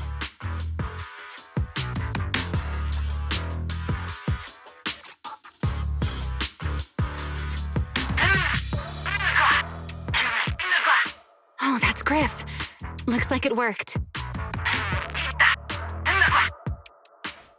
Need anything from us, Belle? Not for now, thanks. I've got this. Understood. We will keep watch for any ethereals and keep the area secure. Link bandwidth is stable. Traffic disguise is up. Target side response looks normal. Starting designated path prediction calculations. As expected of a holo specialist, the aura is completely different. Watching her, it truly occurred to me that Rosetta Data was born here. Yes, exactly. Link bandwidth stable. Verification unit synchronization complete. Professor, can you hear me? We can begin with data extraction. Everyone, I believe... I must now inform you of a major situation. What? The theoretical verification of Rosetta Data is complete. It was a resounding success. Oh, is that how one delivers good news? You nearly gave me a heart attack! I believe this is due to Miss Sunbringer practicing the composure training I recommended. How many more people do you intend to torment with your family's strange tradition? So loud. That's quite the commotion. I take it the experiment was a success? Yes, very much so. It would have been even more successful if the core technology provider had simply stayed asleep. Even a little nap earns me that much grief. I was merely showing full confidence in my colleagues' professional competence. Besides, today's success is only the first step toward taking back the world. All right. At a time like this, why not be honest and express a little joy? Even if the Rosetta Data is only the beginning, it is still the beginning of a miracle. Let us celebrate properly, shall we? And Professor Arke, don't even think about skipping it. Then, let's throw a party, like the one Mayflower treated us to last time. Don't tell me you're planning to drink until the next morning again. The professor will throw him out, just like last time. Then let us hold a ball with soft drinks only. Hey, you people. Back then, we thought taking back the world was only a matter of time. As long as our companions were by our side, there was nothing we couldn't do. We could even go anywhere. In the end, none of us reached the promised destination.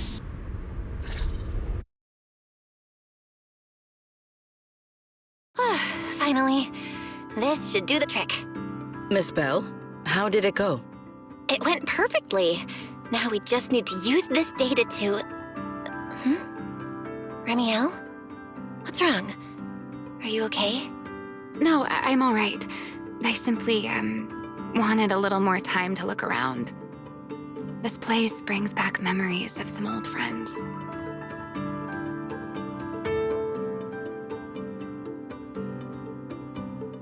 Are you sure you're okay, Remielle? I'm perfectly fine, really. Now that the calculations are done, let's head back. If we stay much longer, we'll miss tonight's banquet.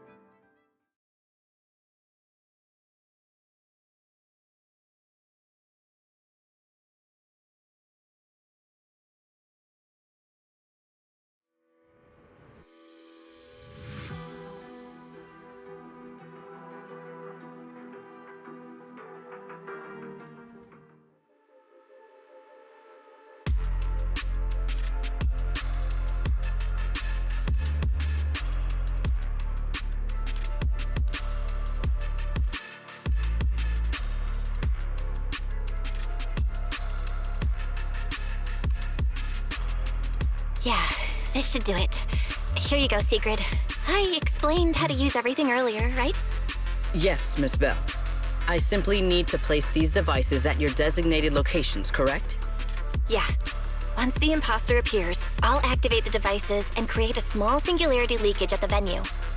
Meanwhile, I'll use Thaumiel's power to immobilize both it and everyone at the venue.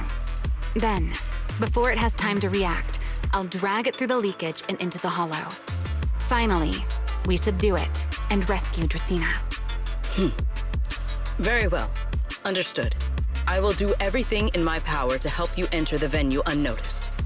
However, if the worst-case scenario occurs, if, in the end, our conclusions are proven wrong, and this was all fabricated by Miss Bell, then the banquet will become the place where you arrest both the fugitive who attempted to assassinate Aldreda and the fugitive who attempted to assassinate Dracaene. I imagine Belle would have no objections to that, would you?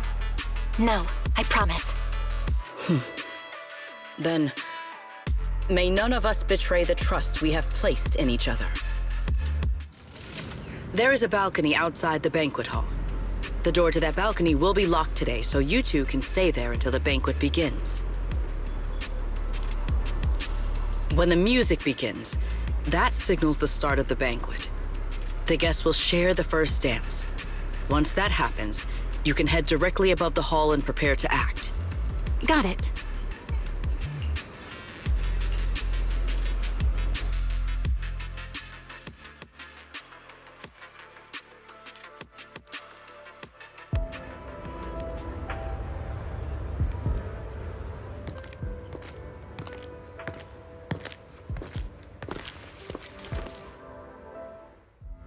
We are here. Next, I will head in and set up the device. There is surveillance cameras above the hall. Belle, you can connect to them from your end and confirm the situation. All right then. Please stay here and keep yourselves hidden. I will take my leave now. Let's use the camera to check on Sigrid.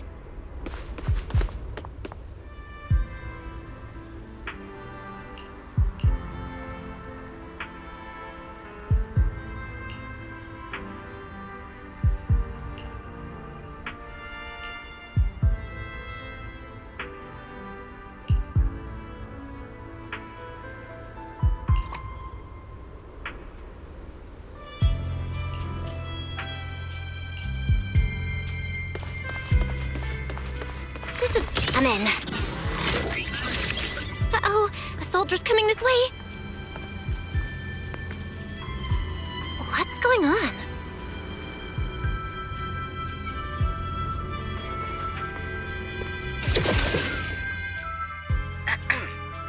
Can you two hear me fine?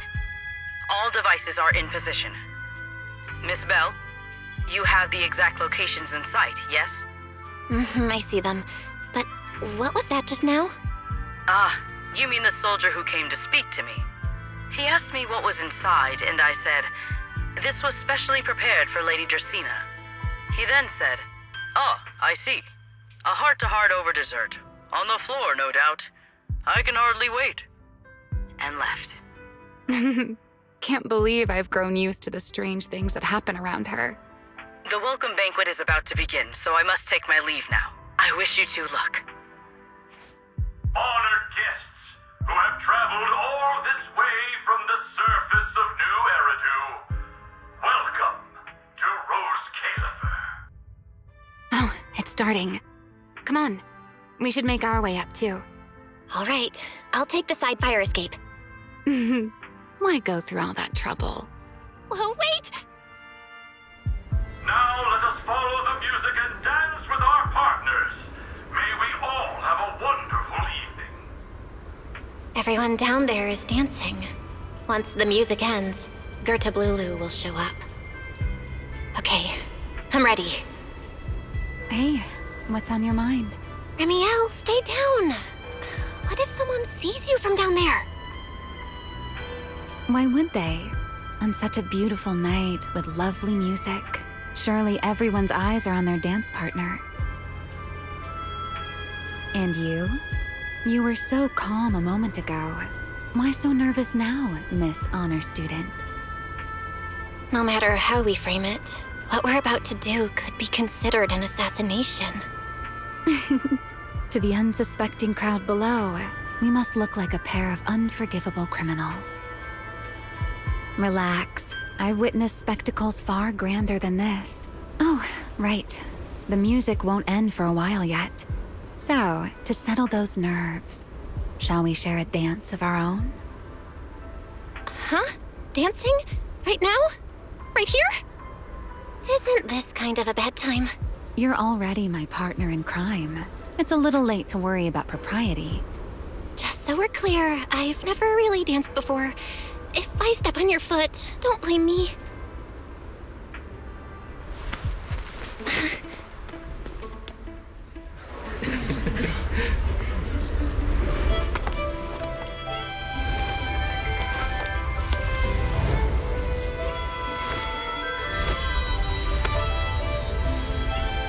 You know, Val, I've actually been keeping something from you. And you're definitely gonna be mad once you know the truth. But what can you do when your partner turns out to be a liar? Lady Dracaene is here. Everyone stay right where you are. It's time for her speech. After you, Lady Dracaene.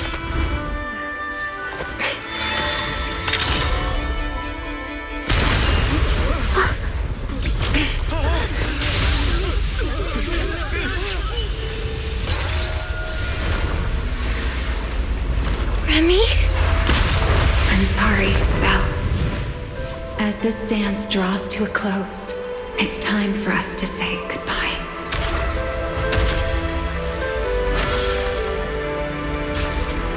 You know, Val, you almost made me forget that I no longer belong to this era. I almost forgot that I was meant to fly into the abyss alone. There's still a place for you to go back to.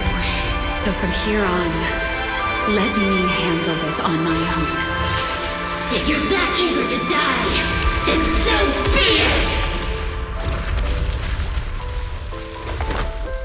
it! You're forcing the Enchainer transformation.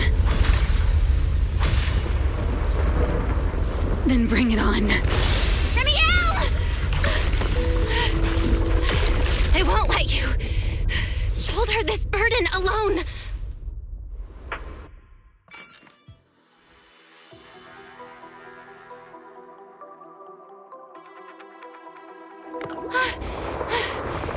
Remielle, if you ever freeze me with those feathers again, I am plucking you like a chicken. Belle, why are you here? Didn't I... You're the one who said we were partners in crime. What kind of partner just ditches someone like that? Sorry.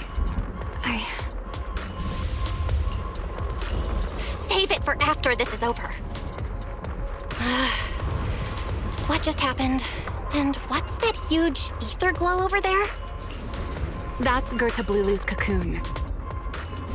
Since we ruined its plans, it's trying to absorb nearby ether to make up for the energy deficit and force its fusion with the Karma Core. And completely devour Dracaene. I can't be certain how much longer she can hold on. Is there any way to stop it? Do you see those new ether growths nearby? Girtablullu created them. They're basically doing the equivalent of a blood transfusion, gathering ether from the air and feeding it into the rapidly growing cocoon. In other words, if we cut off those growths, we can stop the cocoon from growing any further. Are there any main arteries among those blood vessels? Sharp as ever. Good. I found 2 in total. Sever them both, and the energy supply across this entire area will fail. Then we can destroy the cocoon. Now that player 2 has joined the game, let's get ready to clear the stage at double speed.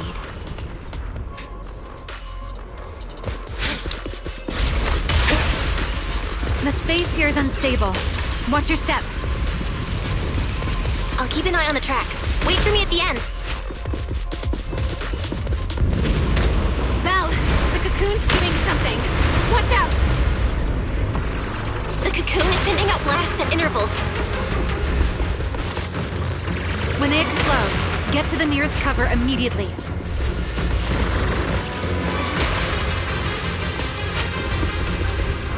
That's it! That's the first artery!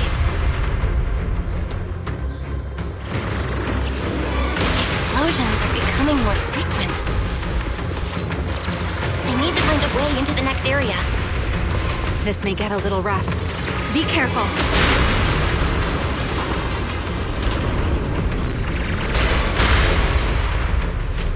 Its activity level is still going up. Don't panic. Whatever happens, stay clear of the blast. Got it. The target growth is just ahead.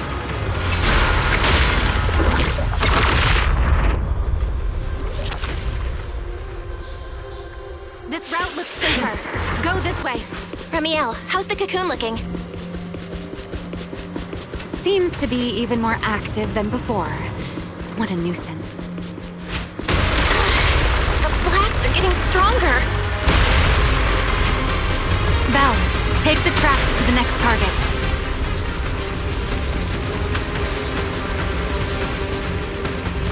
Not good. I'll think of something. Using the rail car as cover. I'm impressed.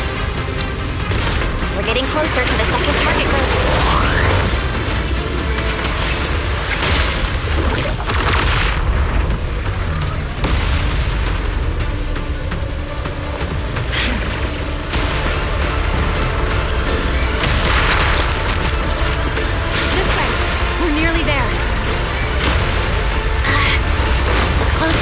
Cocoon, the worse its reaction gets.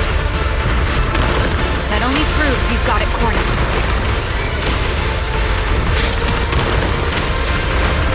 Move in during the gap between explosions.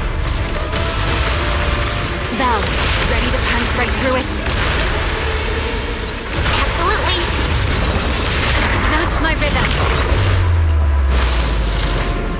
Now!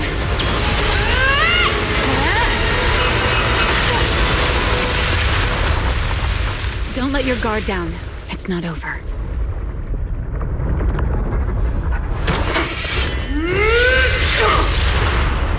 Too late. Evolution complete.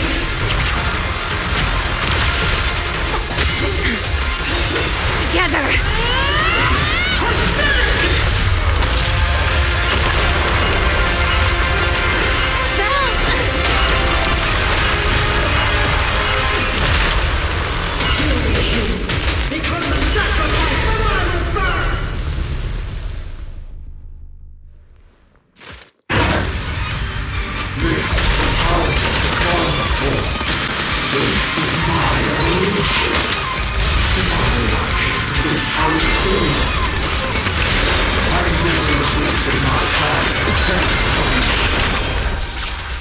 I had no idea ethereals could be so talkative.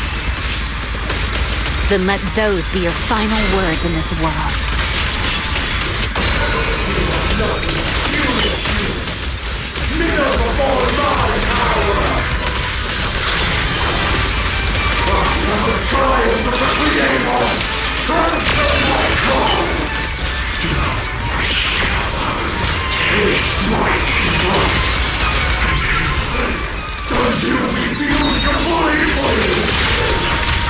It devoured half of itself just to keep fighting.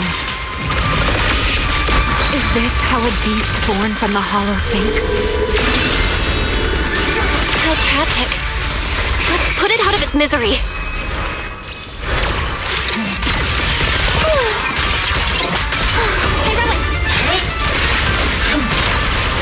Don't disappoint me. Let's bring this to your feet. I know exactly why I've chosen to spread my wings. The wind scatters the path, and you're next.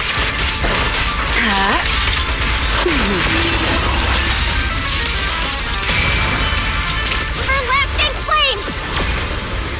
Total annihilation!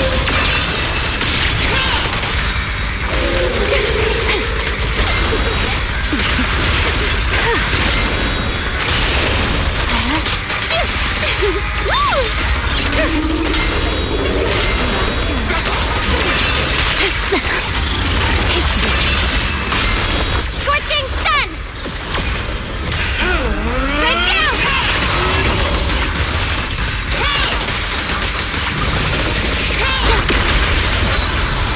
I can hear your heartbeat. Wind cheer.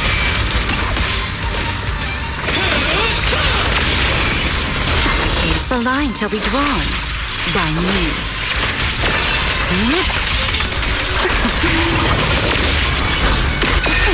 Let the stay. Almost there. If we can just expose its core! Hang in there. Follow my lead.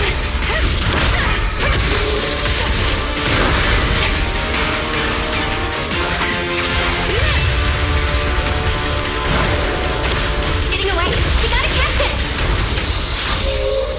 Belle, you should take a breather. Now then, it's finally time to get serious! Counting on you, Remy!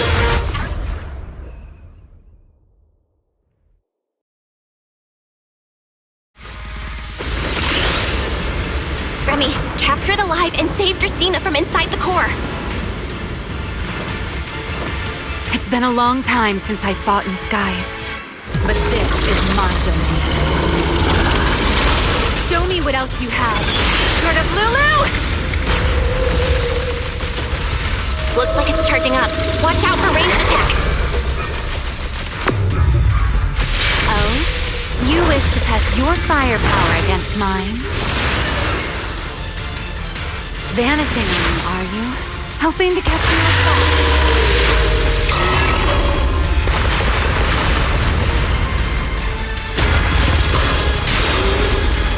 Always attacking from behind. Can't you face me head on? Unfortunately for you, I don't leave open.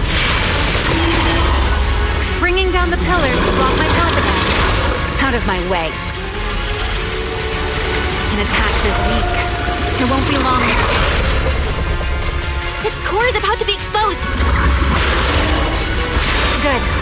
Time to end this. And now, checkmate, monster. I hope you enjoy this dance of death.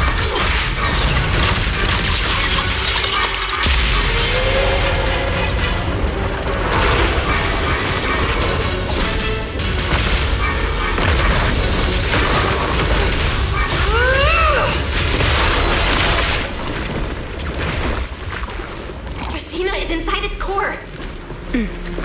I'll handle this.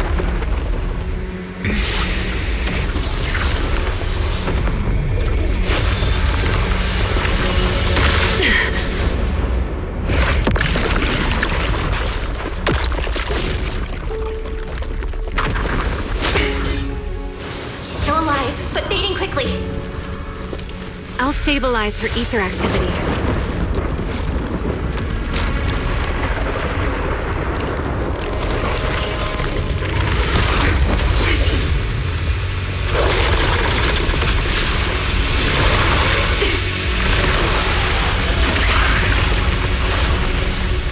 It just devoured Girtablullu and left. Why? Remy, are you okay? I'm fine. Forget chasing that big one. Saving Dracaene is what matters now. We still need to see this little act through to the end, don't we? Suspect's location confirmed. All units, combat readiness level 1. S-rank wanted criminal Remielle Dan. You would do well not to resist in vain. Lindburn? Why is she here? Isn't she supposed to be in Virium? I don't know what's going on, but I have to explain this to her. You there, unfamiliar face. I do not know your identity, but if you have nothing to do with this, do not act rashly. Our first priority is to ensure Lady Dracaene's safety and arrest the criminal who attempted to take her life. If you understand your position, remain silent and do not interfere with our official duties. Sigrid? Is she telling me to stay out of this? Why would she do that? Why am I being kept in the dark?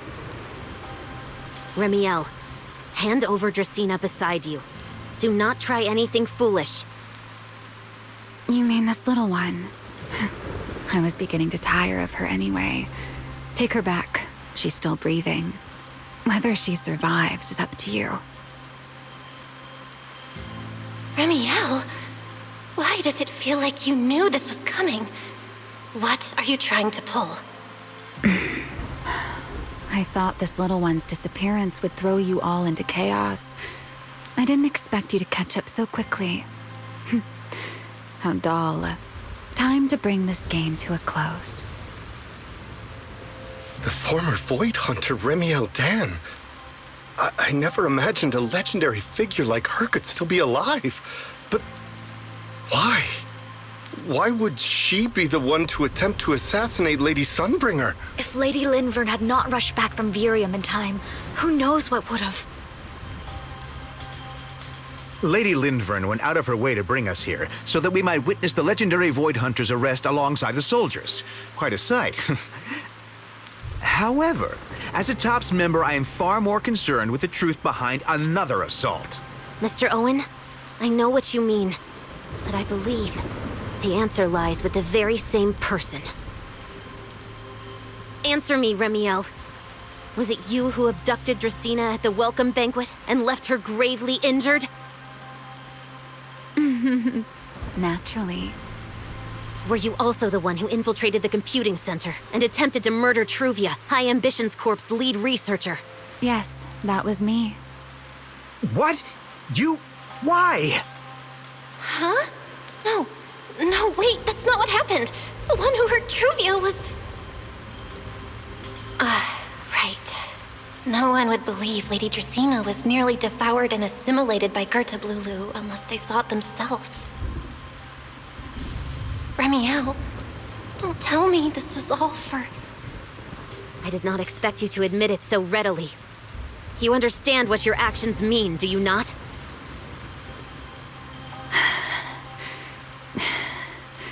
Of all times, now is when I've reached my limit. What a pain. It's not over yet. Remielle, do not attempt to resist. No, I won't resist. I'll simply vanish right before your eyes in an instant.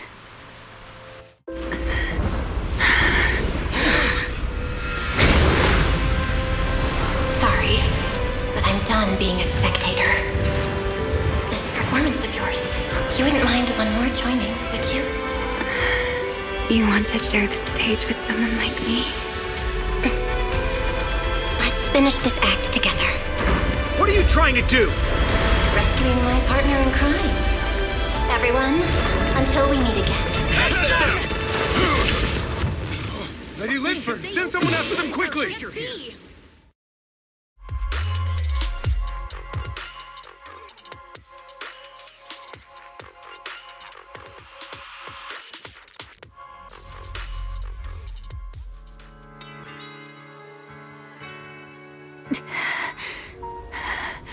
No, look away.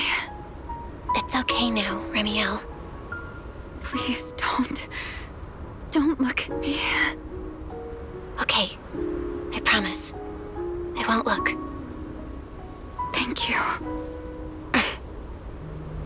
So, why didn't you tell me sooner about your plan with Sigrid and even Linvern?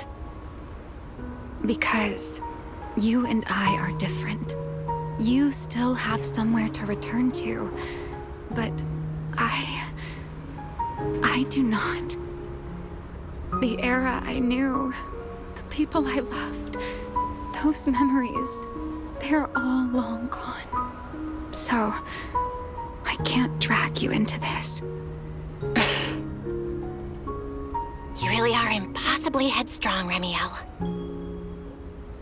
You're the one who called me your partner in crime.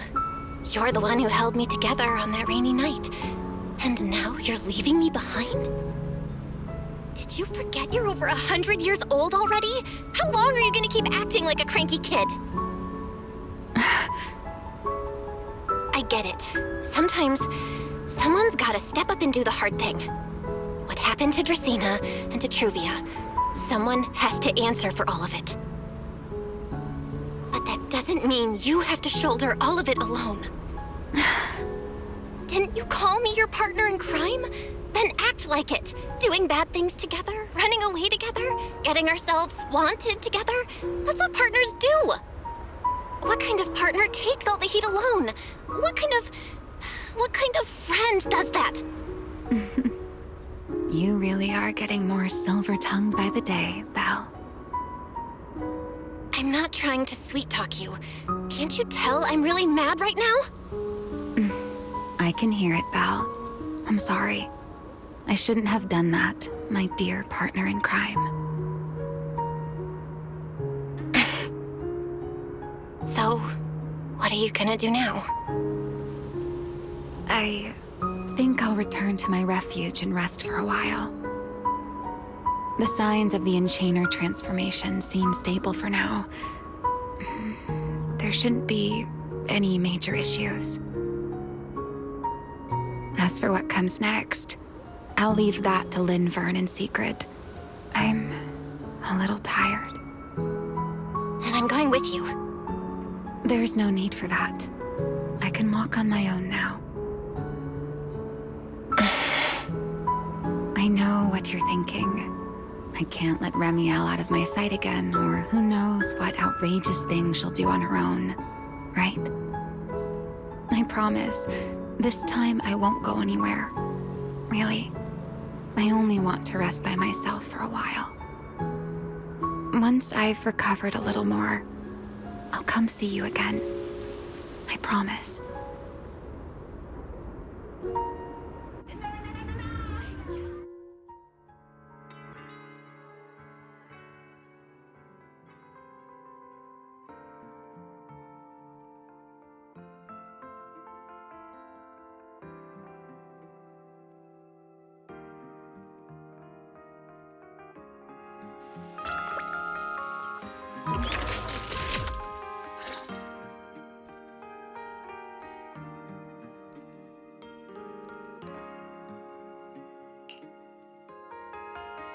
Oh, Belle, over here!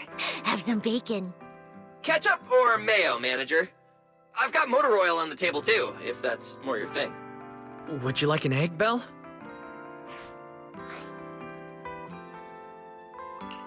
Is it just me, or are you guys being overly friendly today? How can you say that? It's only been a day, and you're already skin and bones. Manager, breakfast is a sacred tradition at Amber Hall, and everyone's gotta have their fill. Besides, when Valina and Norma stopped by last night, they were just as... Seriously, that was way too close. I was so worried. Whew, thank goodness everything worked out. Yeah, thankfully. You're worried about Truvia, aren't you? I think she's still in intensive care.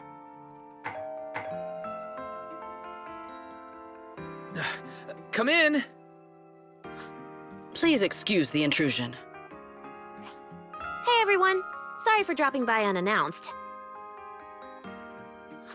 Whoa, Lady Sunbringer! Oh please, Linvern is fine. I can never get used to being lady this and lady that. Do I really look that old? Whoa, now that's a breakfast spread I'll have to try myself sometime. But first, let's get down to business. Forgive the early visit, but we bring good news. Miss Truvia has been stabilized. She is still unconscious, but no longer in critical condition. Really? Thank goodness. I'm so glad to hear that. And allow me to formally thank you on behalf of Rose Califer. It's because of your efforts that we get to have peaceful mornings like this one. I can't take all the credit. I only did what I had to do. And I owe all of you, too. My bad for not thinking about what would happen after everything. Belle, I owe you an apology. Remielle and I kept our plan from you, but it was not because we doubted you. Rather... I know. You were just worried about me and didn't want anything bad to happen. But there's something I need to ask. Now that Remielle's cooperating with you, what's going to happen to her? Actually, we'll be taking her to Virium soon. Oh, relax. Not as a criminal, but as a friend who needs our protection. As for her ongoing enchainer transformation, we can treat it with porcelloy. In return, she'll help us stabilize Dracaene's condition with her unique ability. How is Lady Dracaene doing now? Why does this all sound so serious? Her condition isn't great, but Flint Workshop is keeping things under control, for now. Oh, right. Remielle knew we were coming, so she asked me to pass along a message. She's already waiting for you at the usual spot. Really? Then I'll go see her right now. Hey, Belle? Aren't you going to see Remielle? Why are you going upstairs? Cecilia, curiosity isn't always a virtue, you know. Remielle. Is she okay now, too?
Rawr.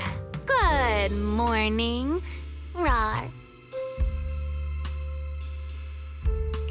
There he is, Mr. Rawrs, Remielle. Wait, that won't work at all. How does the enormous Mr. Rawr even disguise himself as me? Although, he might pass if we give him a pair of fake wings. Mr. Rawr in your clothes? No, absolutely not. It's weird no matter how I imagine it. No? Well, I thought it might be cute. I'm really struggling to see the appeal. Anyway, you're here early. Did you come to say goodbye? I guess you can say so.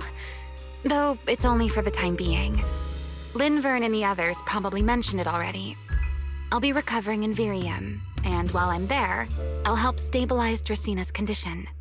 Lady Dracaene, what exactly is happening to her? She will likely remain unconscious for a long while. After all, having a karma core taken from you is no trivial matter. I misjudged the situation. At the time, I thought the karma core was still inside her, so when Bashmu suddenly appeared, I paid it little mind.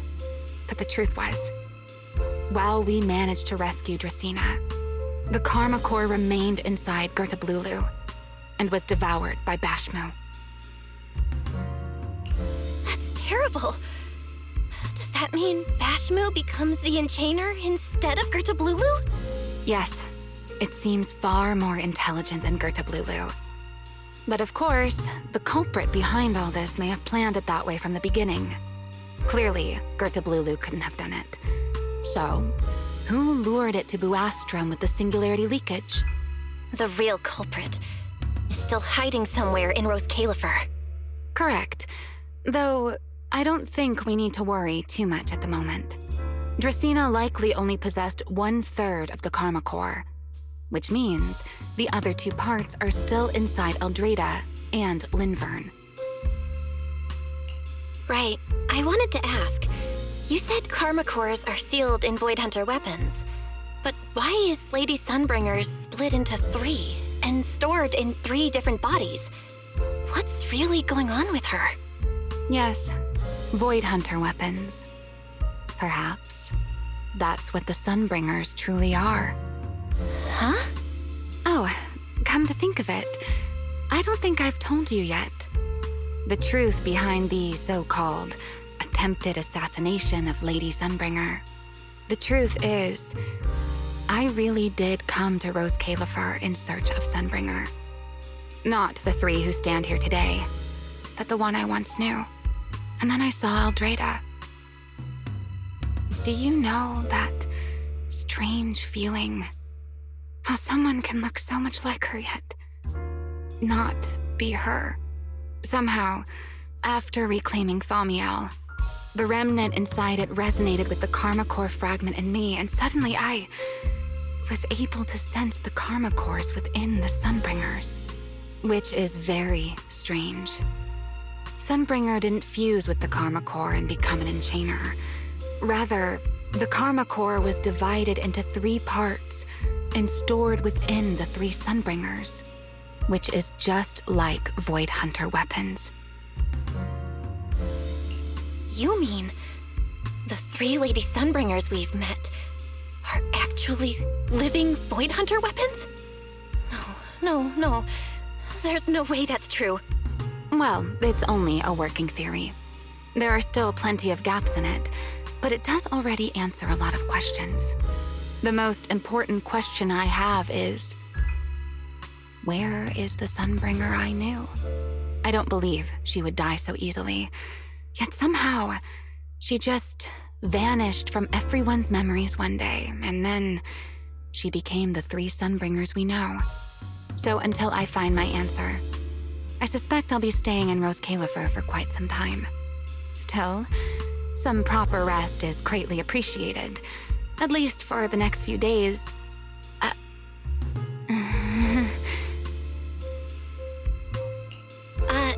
There should still be some breakfast downstairs. Wait here, I'll go bring some up for you.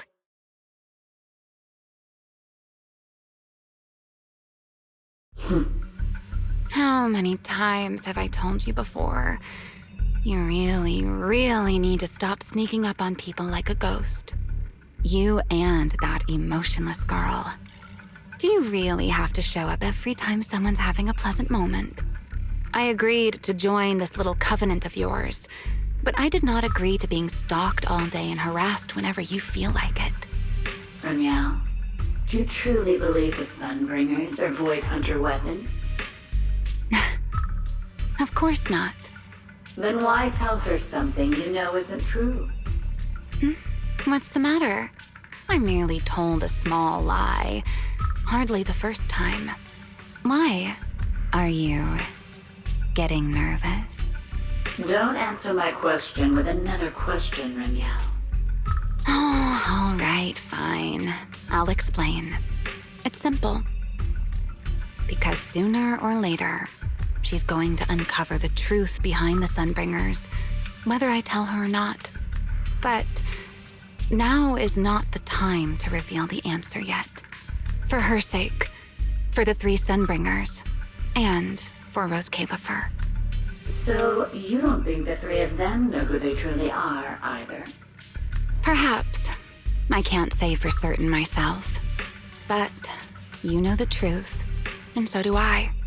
There's only ever been one question of real importance to us. The Sunbringer I once knew, and the Sunbringer you've been searching for. Where is she?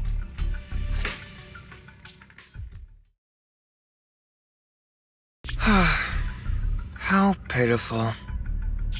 What did they call that monster again? Right, Girtablullu. To think it wounded you this badly. Its will to survive is truly frightening. It also got a lot smarter ever since it made contact with the Karma Core. Came embarrassingly close to actually pulling it off. How impressive. But do not worry. Our old classmate still handled everything. Come to think of it, I always did enjoy doing the unexpected. But you are terrible at adapting on the fly. That is why you keep losing to them. Again and again and again. Why not? Simply admit that you are worthless.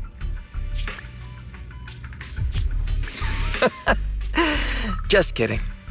You would never accept this outcome, would you? That's enough for an infirmary visit. I have something I must do. And I look forward to your performance in the next act.